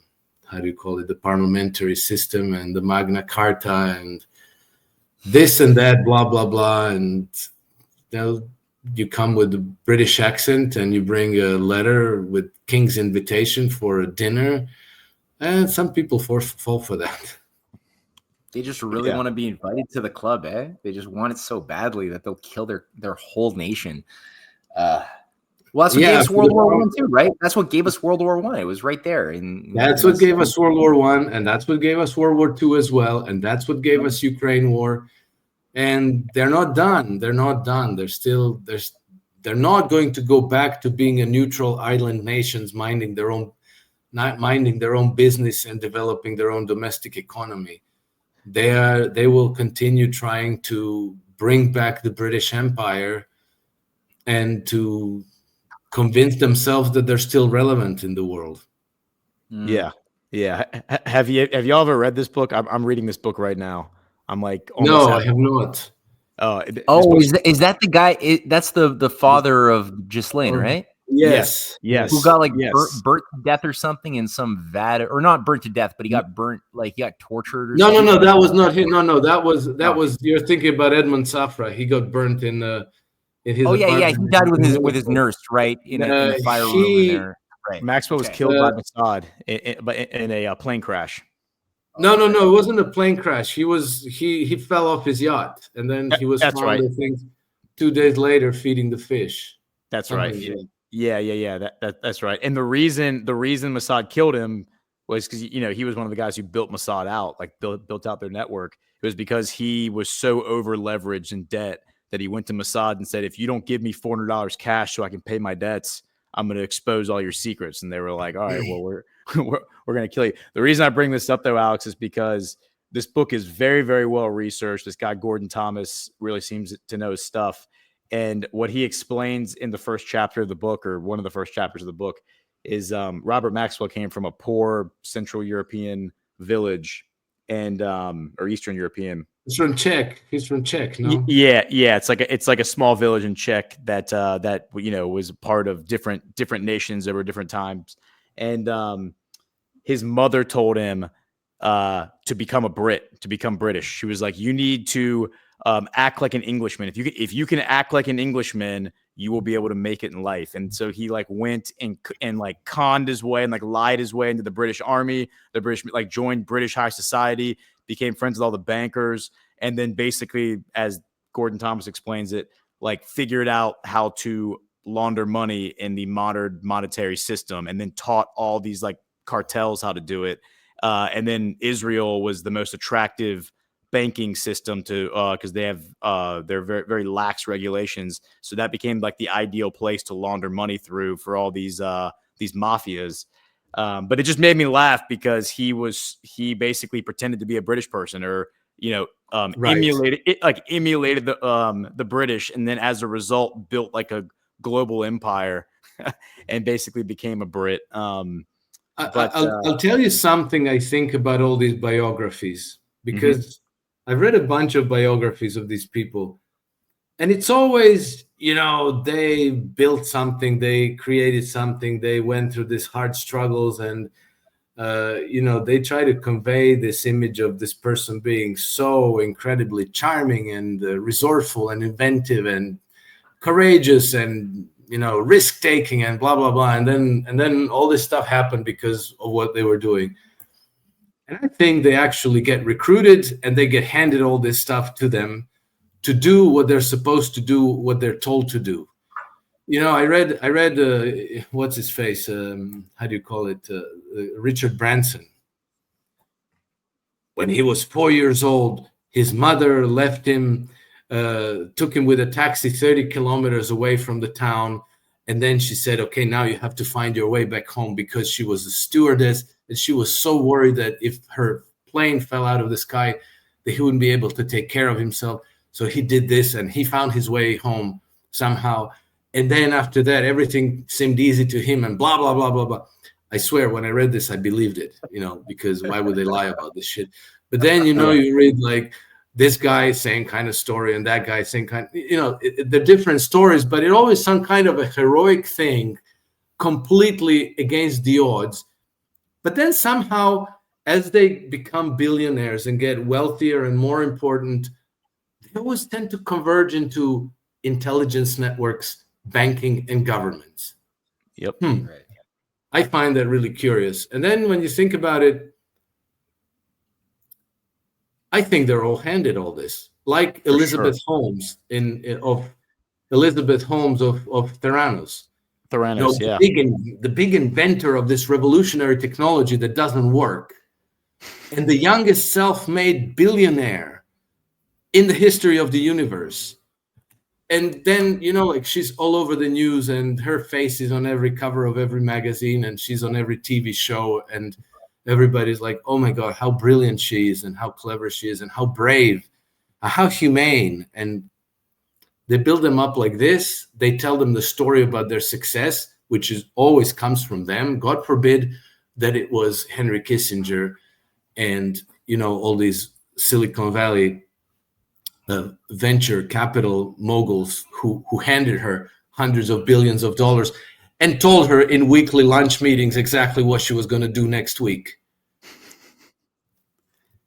Kind of like Mark Zuckerberg in LifeLog, right? No, absolutely. Exactly. Yeah. Exactly. Yeah. It's always the same thing. And I suspect that Maxwell is the same thing, and Soros, same thing. And and Bill Gates and Warren Buffett and all of them. That same thing has been said on this network about Elon Musk. So you wouldn't be the first person to speculate. I believe that it's exactly true. I would give one caveat. They don't necessarily control them. It's not automatic that they will be loyal to them for life on all things. And so I think that some of them choose their loyalties different.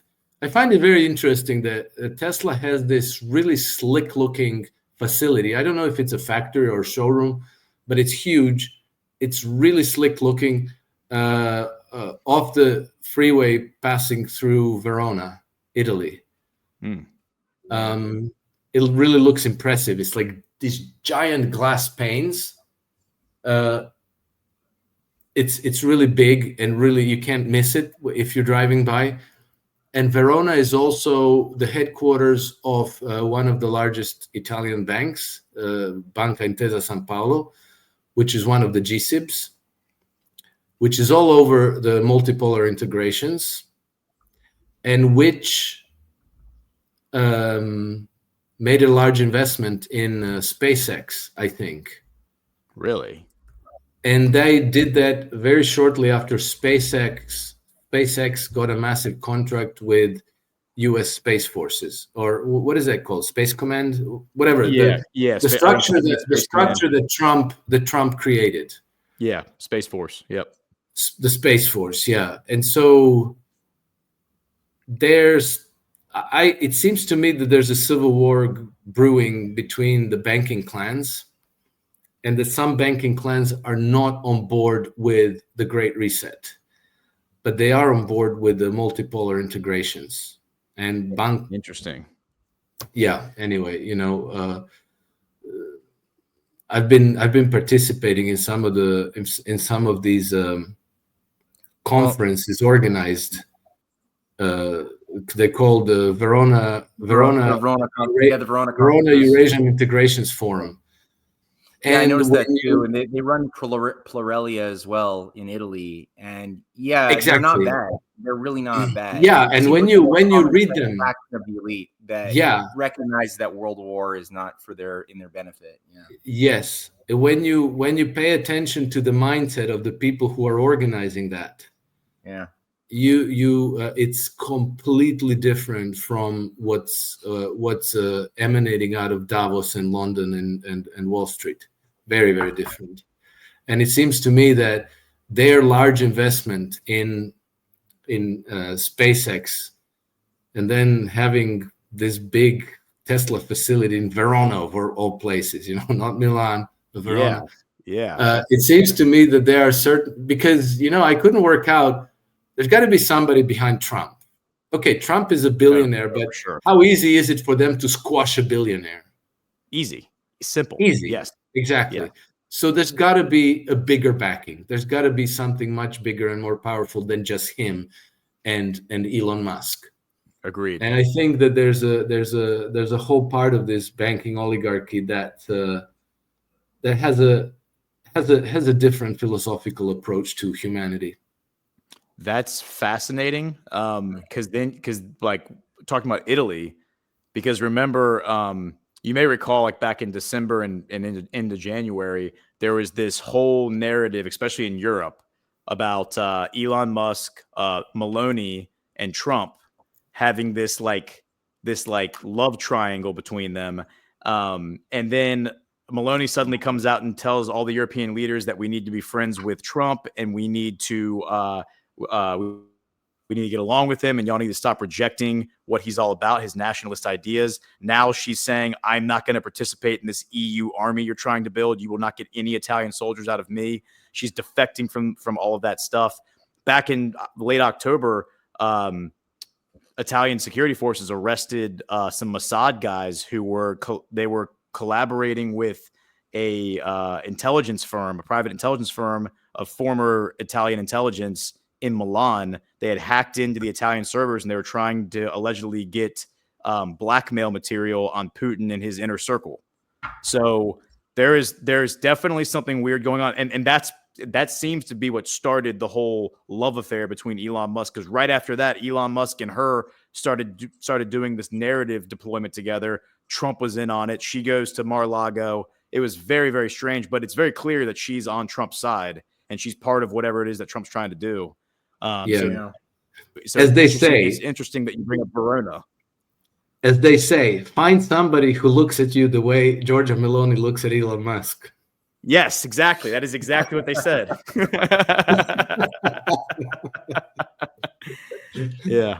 Well, I was thinking about that too, because I mean, in Italy, and I was just in Rome for a couple of weeks with Cynthia, and the power is impressive. It's intimidating in some ways. You see, like, that's really old power, like old power. In a lot of cases, not so good. But at the same measure, you can appreciate how, with that type of longer term memory and appreciation for historical dynamics, there could be factions that would emerge that might recognize more, how perhaps one or another occult agency that was put into motion a century or more ago has gotten a little bit out of hand. And that, an idea of a purgative cleansing of the earth for some eschatological ambition or fantasy may not actually be the wisest thing to do. And we should probably do something a bit more common sense.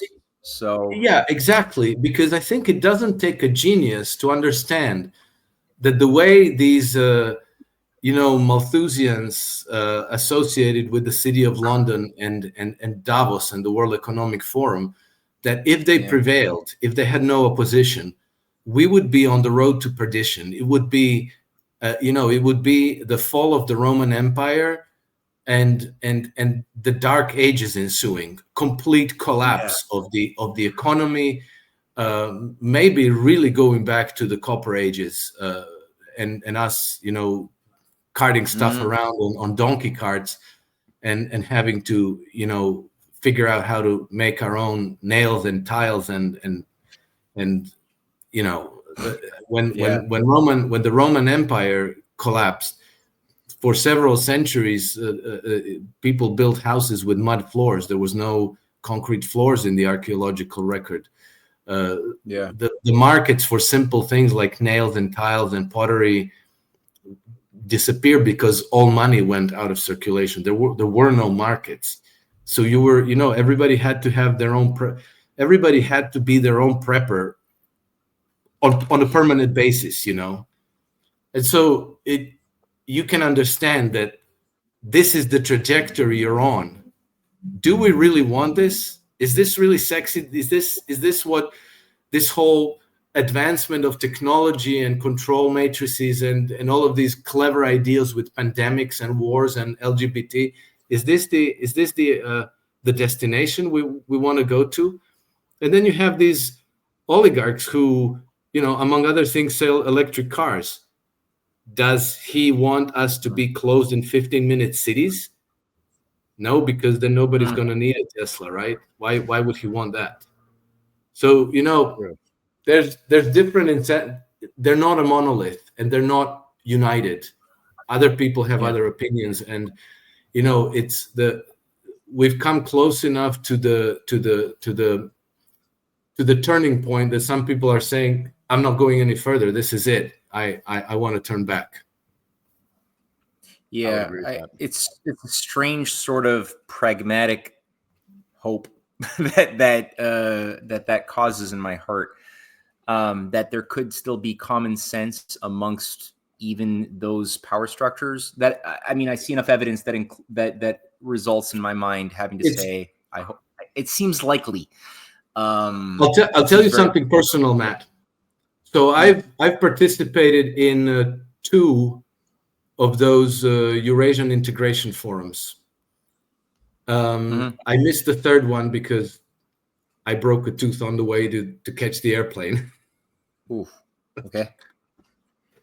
Anyway, I've been paying attention because I have to say, I went there with a bit of misgiving, with a little suspicion about what is this all about? Who's paying for all this? Because it's obvious that somebody's spending a lot of money on these events. And why would anybody be spending all this money, especially because the organizers are, basically Verona Integrations Forum. But what they do is they put on these shows and exhibitions, and they bring bands. And then, like when you listen to the messages of the people who perform, the selections of singers and songs that are being performed, the speeches that are being read, I can tell you from my own experience of being there and hearing it and listening to it, it's beautiful. It could be a, how do you call it? No, I hear what you're saying. There's something when you deal with the how somebody promotes culture that gives you an insight into the soul and intention. Yes, That you can't exactly. get It reflects. through Yes, logical words. I yes. agree with you on It that. wasn't, Yeah. because for the same low price, they could have put some kind of a show like the opening of the Paris or London Olympics. Right. It doesn't. But somebody chose a radically different message, and it was a message about how wonderful humanity is, about love, about liberty, about prosperity, about a very hopeful future, and that permeates that event throughout. It's everywhere. I don't think it's a fake, because they don't hesitate to put out other messages if they mean them. Again, we had the opening of Paris Olympics, and it couldn't be more in your face if you tried. Yeah. Agreed. No, absolutely, dude. No, and I appreciate that you brought up that angle, because that for me it's like, I've been watching Chinese dramas, like period dramas, increasingly, which Cynthia encouraged me to do, because I always find it, I like watching movies, but it's hard to find something that's not going to be crap and won't cause you a sense of regret that I just wasted 2 hours of my life watching shit. But so she said, why don't you watch some Chinese period dramas? There's even some that are available on Netflix. And I'm talking to like the thousands of people who are listening right now live.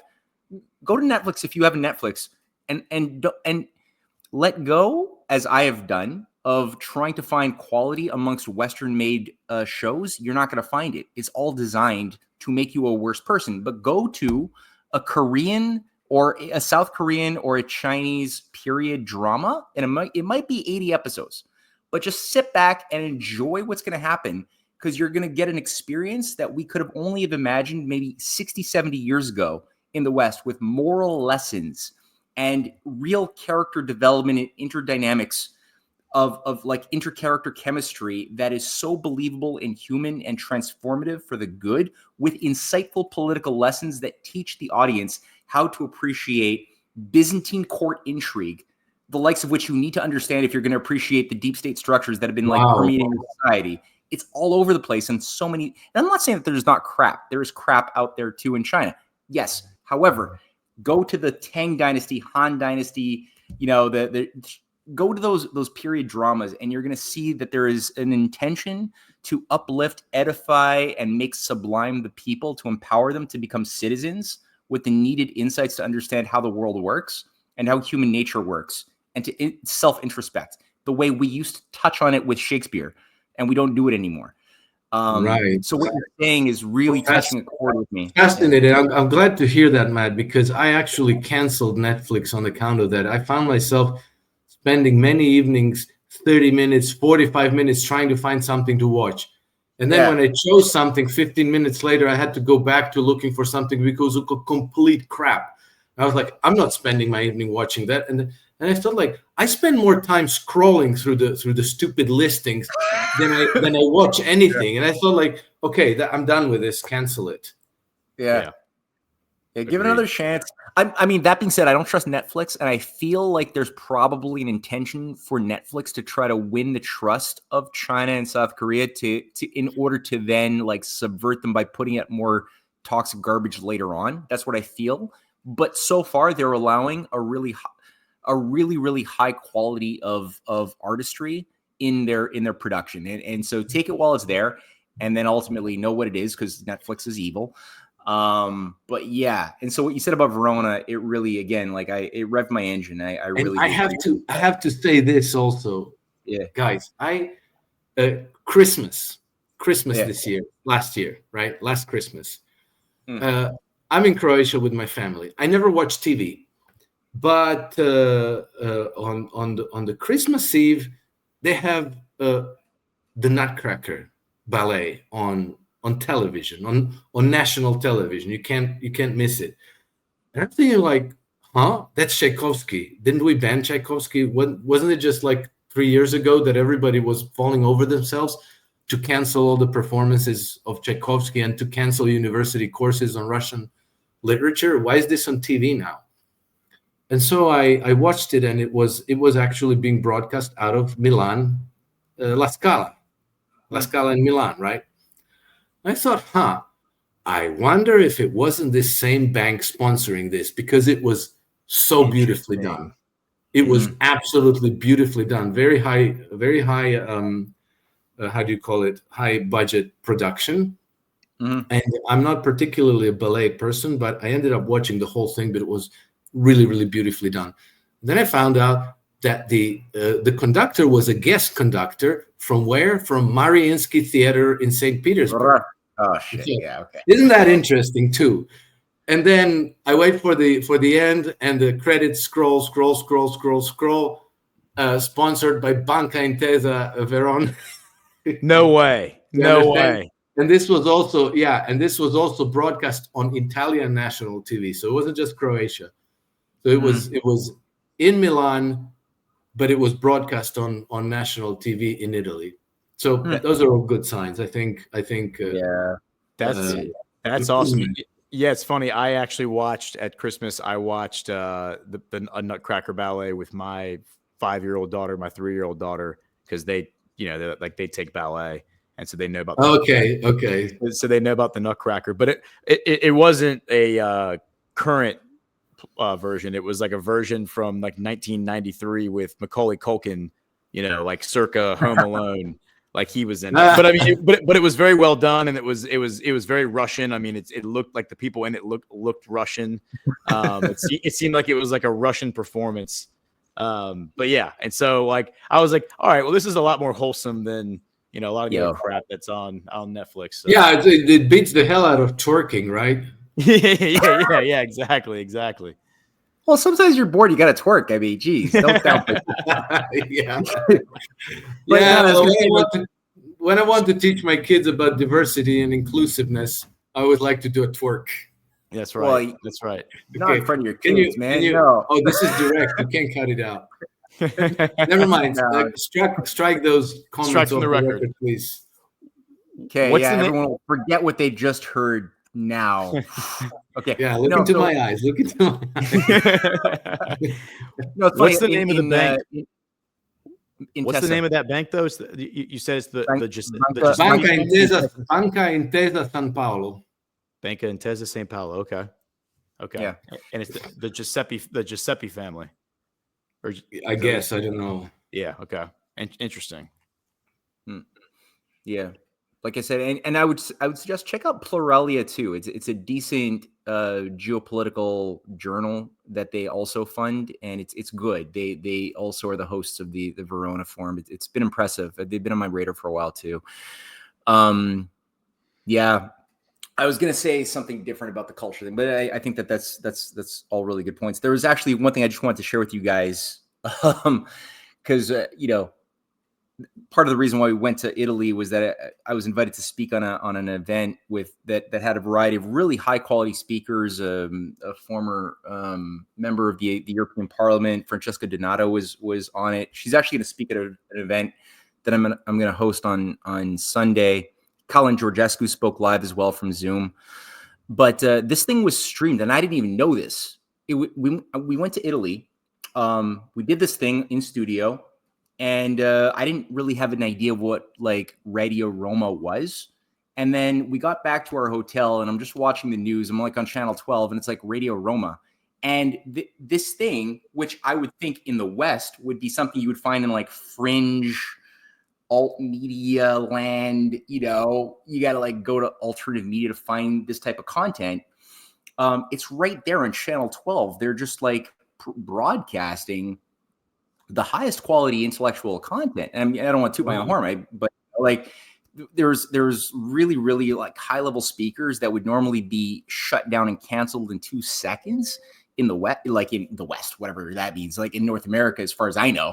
And there it was being broadcast on mainstream news. They had and then after that show was over, they had Maria Zakharova's full speech unedited from Russia. Just wow! Oh my God! Listen to Maria Zakharova. That's insane. Yeah. So like there's a desire for survival from people who have some clout, that don't want to burn, it seems, which is cool. It gave me a sense of appreciation of some of the subtle dynamics that are at play, which is interesting. Yeah, very interesting. That was Radio Roma. Matt, yeah? I have a question that's kind of maybe esoteric, but as a historian, do you reckon that we have some kind of a long-term collective memory? And we've been talking about Italy now, basically, for the last few minutes.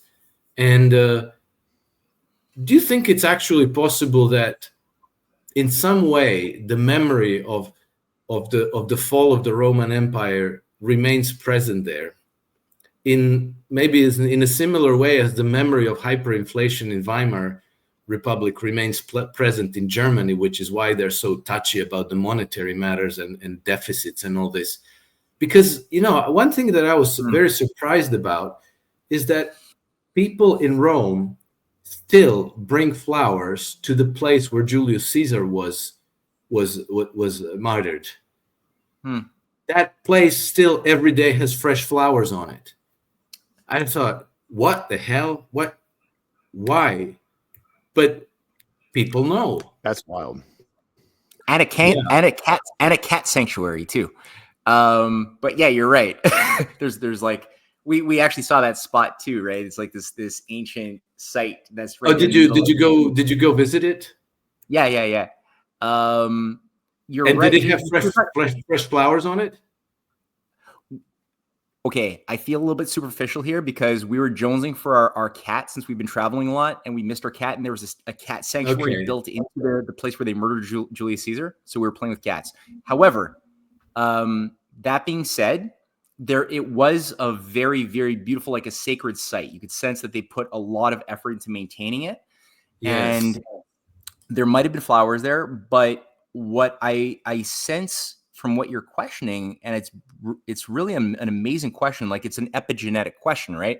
Yes, exactly. It was so traumatic what happened to the Romans when the empire melted down. Like Rome lost 90% of their population in the matter of 2 centuries. It was so devastatingly traumatic. And I'm not I don't know. I'm not qualified to know, but I hypothesize that you're probably touching on something true, because there is something transgenerational and cultural that happens when a people go through a collective trauma. That, I mean, my grandma still, like is wonderful, but she saves tea bags and like reuses tea bags like 3, 4, 5 times, where she did some years ago. And I know that's something that happens when you live through poverty. That happened in Germany when she was a young girl. Is you always have to script it. I mean, that's a fraction of the type of pain that happened to the Roman people when Rome collapsed. Right. Maybe there is this sort of collective memory on some level. And now that you're saying this, it reminded me of how the voting in Germany, the recent voting in Germany, how different it is. The former East Germany totally behind AfD, and then the West Germany a completely different vote. And this is why I find that the former Eastern European nations are kind of very difficult for the globalists in Brussels to manage.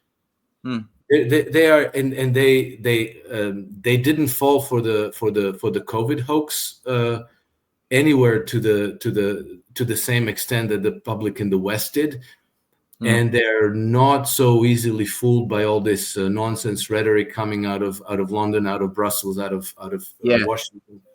Well, that has a lot to do also with, I think, the classical culture that was maintained much more thoroughly. It was never perfect, but there was still much more of a passion policy-wise to maintain and defend the culture in the east of Europe, especially in East Germany. And I've got friends in East Germany who describe how there was still like state-sponsored Bach and Mozart concerts and things that were really, really precious and sacred.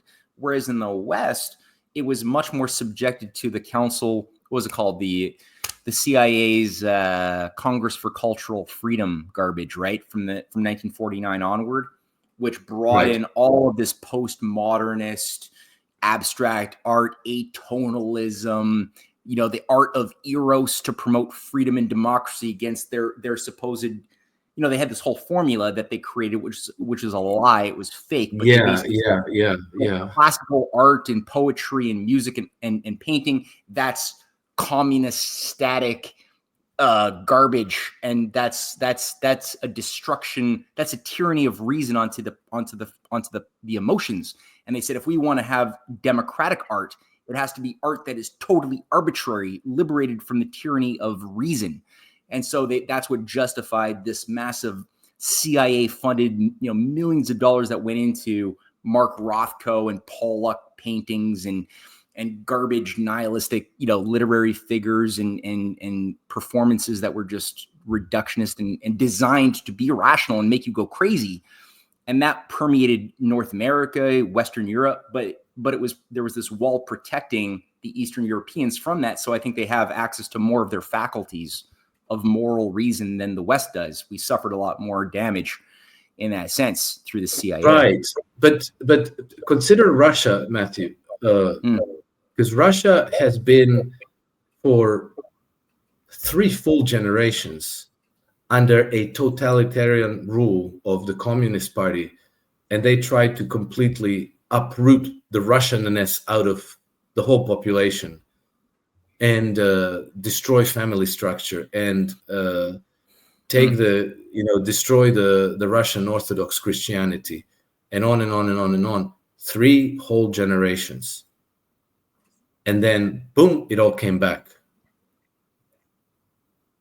That is crazy how it all just came back. It got taken out of the living memory of practically every last Russian remaining by the time the Soviet Union collapsed.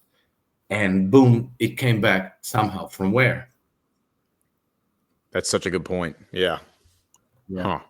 Solid, man. No, absolutely. Yeah, you can't. I mean, the question then, is like, do we have it within us to be able to recapture the best? And I mean, this is a rhetorical question, because obviously if we can't, then we're screwed.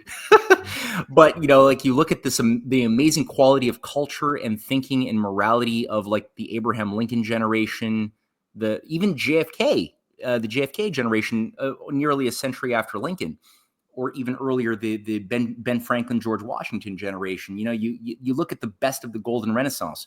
You're like, we compare that to the type of mediocrity that we've normalized in our current society today, and it's so demoralizing how low we've allowed ourselves to go on every single, like, standard of aesthetics, of thinking, of literacy. So it's like, of course we're going to be enslaved, because a quality of society that has allowed itself to decay that much cannot really govern itself. So, like, you're posing the question, do we have the ability? The Russians did it. They were able to tap back into the source when it was needed. Can we do it too? And I think that's the big challenge for all of us. Can we tap back into that source before? Yeah, you see, my question really is, do we tap into some kind of a source, or does that source tap into us and spring back when it's no longer suppressed? How do you invoke it? Like, how do you? Because it must be reminded. I mean, people have to have this in their recollection and subconscious. I think that you remove the contaminants. You remove the contaminant side of the society, and then it comes boom, and it manifests through us. But I don't know if it's necessarily like a conscious, individualized effort to say, like, well, let me think. What is really my cultural heritage, and what should I really cultivate and bring forth in society?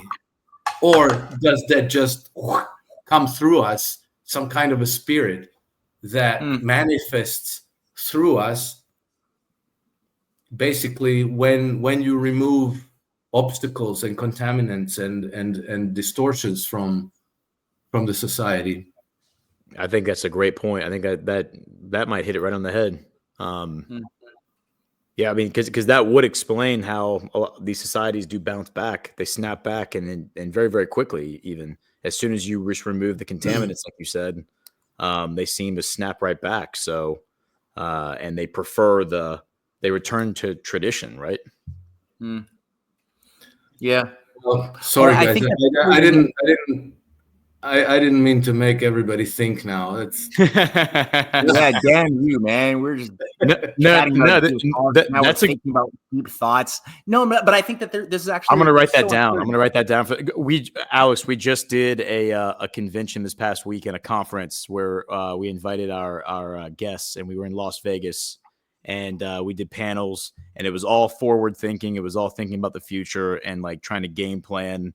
You know, what are the goals? What's the plan to get there? What's the role we all play? And we're going to do it again in May in Boston. And I'm going to write that down because that's a really, really good thought exercise, I think, to run through. Yeah.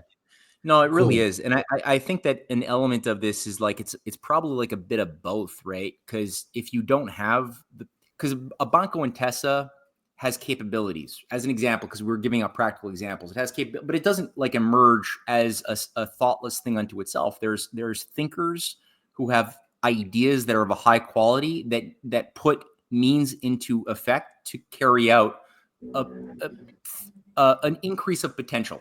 So you have to have like leadership that may not be, it doesn't have to be like the richest people of the world, but you have to have people who can think on that high level, but who can create a tempo or a place that could create a process that would facilitate a greater degree of recollection within a mass, whether a Medici or whether a Da Vinci or whatever. Like you have to have like a bit of both. The top down, bottom up. It's not like it's top down or is it bottom up. It's not like it's just like the masses that all of a sudden collectively, I think, come up with a collective discovery, because there is individual sovereignty and will, but and I think that touches on what we were saying earlier, like why is the elite focus why does the oligarchy focus so much on corrupting military intelligence and the intelligentsia per se? Because the intelligentsia might be a minority of society, but they're the people that can represent the greatest power of culturally upshifting a society as a whole, to help them do what Plato did when he had his dialogues, which was never to feed people data into their brain to be memorized. Plato in his dialogues, he's always he thinks of a discovery as a recollection, right? You want to give people a taste of a process that reflects an awakening of something that was already inside of them. You're not filling a vessel with water. You're awakening, right? And I think that's more the idea of the more potent cultural movers that are not trying to just enforce their objectives onto a society, but they're like, it's like a good teacher, like a good teacher is not telling you what to think. They're awakening good questions that are forcing the kids to come up with problems from within themselves. Right. That's brilliant. That is brilliant. I think that's yeah. That's on the right track. That anyway. Yeah, I agree. All right. Well, do you want to go through some Rumble rants and yeah, let's Alex? Do that. Yeah, we'll tackle the Canadian thing next week. All right. So I'll do the Mark Carney thing next week. Okay. All right. Yeah. Who cares about and Alex, feel free to stick around if you have to go. We understand, but yeah, we're gonna read through some rants from the audience. Let's see. All right. Crane Op 59, $2. Anybody up for a $2 challenge? Appreciate that, Crane. Born for 1776, $10. Alex is one of my all-time favorites. I've been hoping to see him on your show. Well, born for you. This one is for you. So we are really happy to have Alex here. 808 France, $5. Challenge accepted. Appreciate that, guys. Mimi Hunter, $10. Challenge accepted. Gordon, do you have an email or some way to receive a message question? I will set up a Proton email account because you're not the first person to ask me that. So I will do that.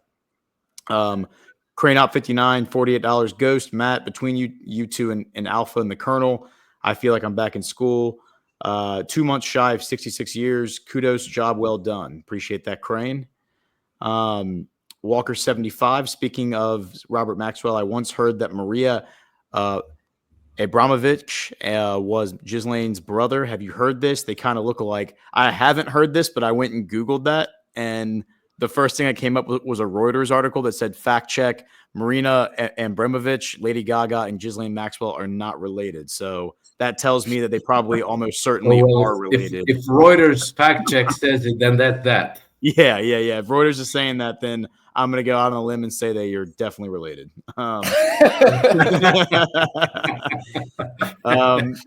Walker 75, $5. I accidentally decreased the amount of money for the rant, so here's a tad more. Thank you all for what you do.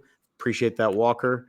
All right, and then we got a few boosts. Matt, I haven't been reading the boosts the past few weeks because some of them were directed at you, but we got like 3 or 4 that we received while you were away.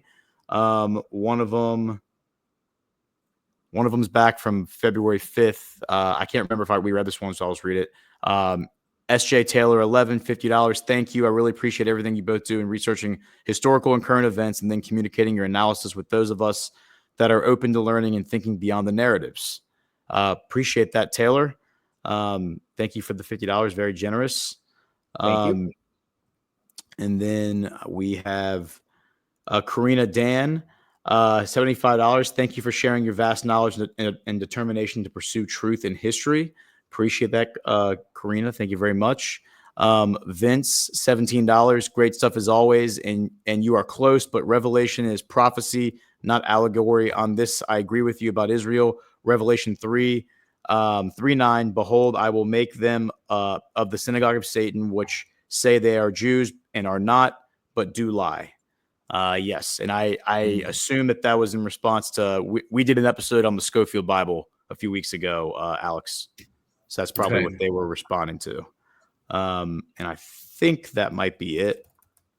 Yeah, I think that's all I got. So awesome, guys. Appreciate all the rants and boosts. And thanks for hanging out. If you would hit the thumbs up before you leave. And Alex, do you want to tell everyone where they can find you? Alex, appreciate you joining us. Thank you very much. Thank you for having me. It's a privilege. Anybody who wants to look me up, they can find me on X. My handle is @NakedHedgie. I publish a daily market newsletter for investors and traders, which is called iSystem Trend Compass. It's a trend following newsletters with the trading signals for key Western markets.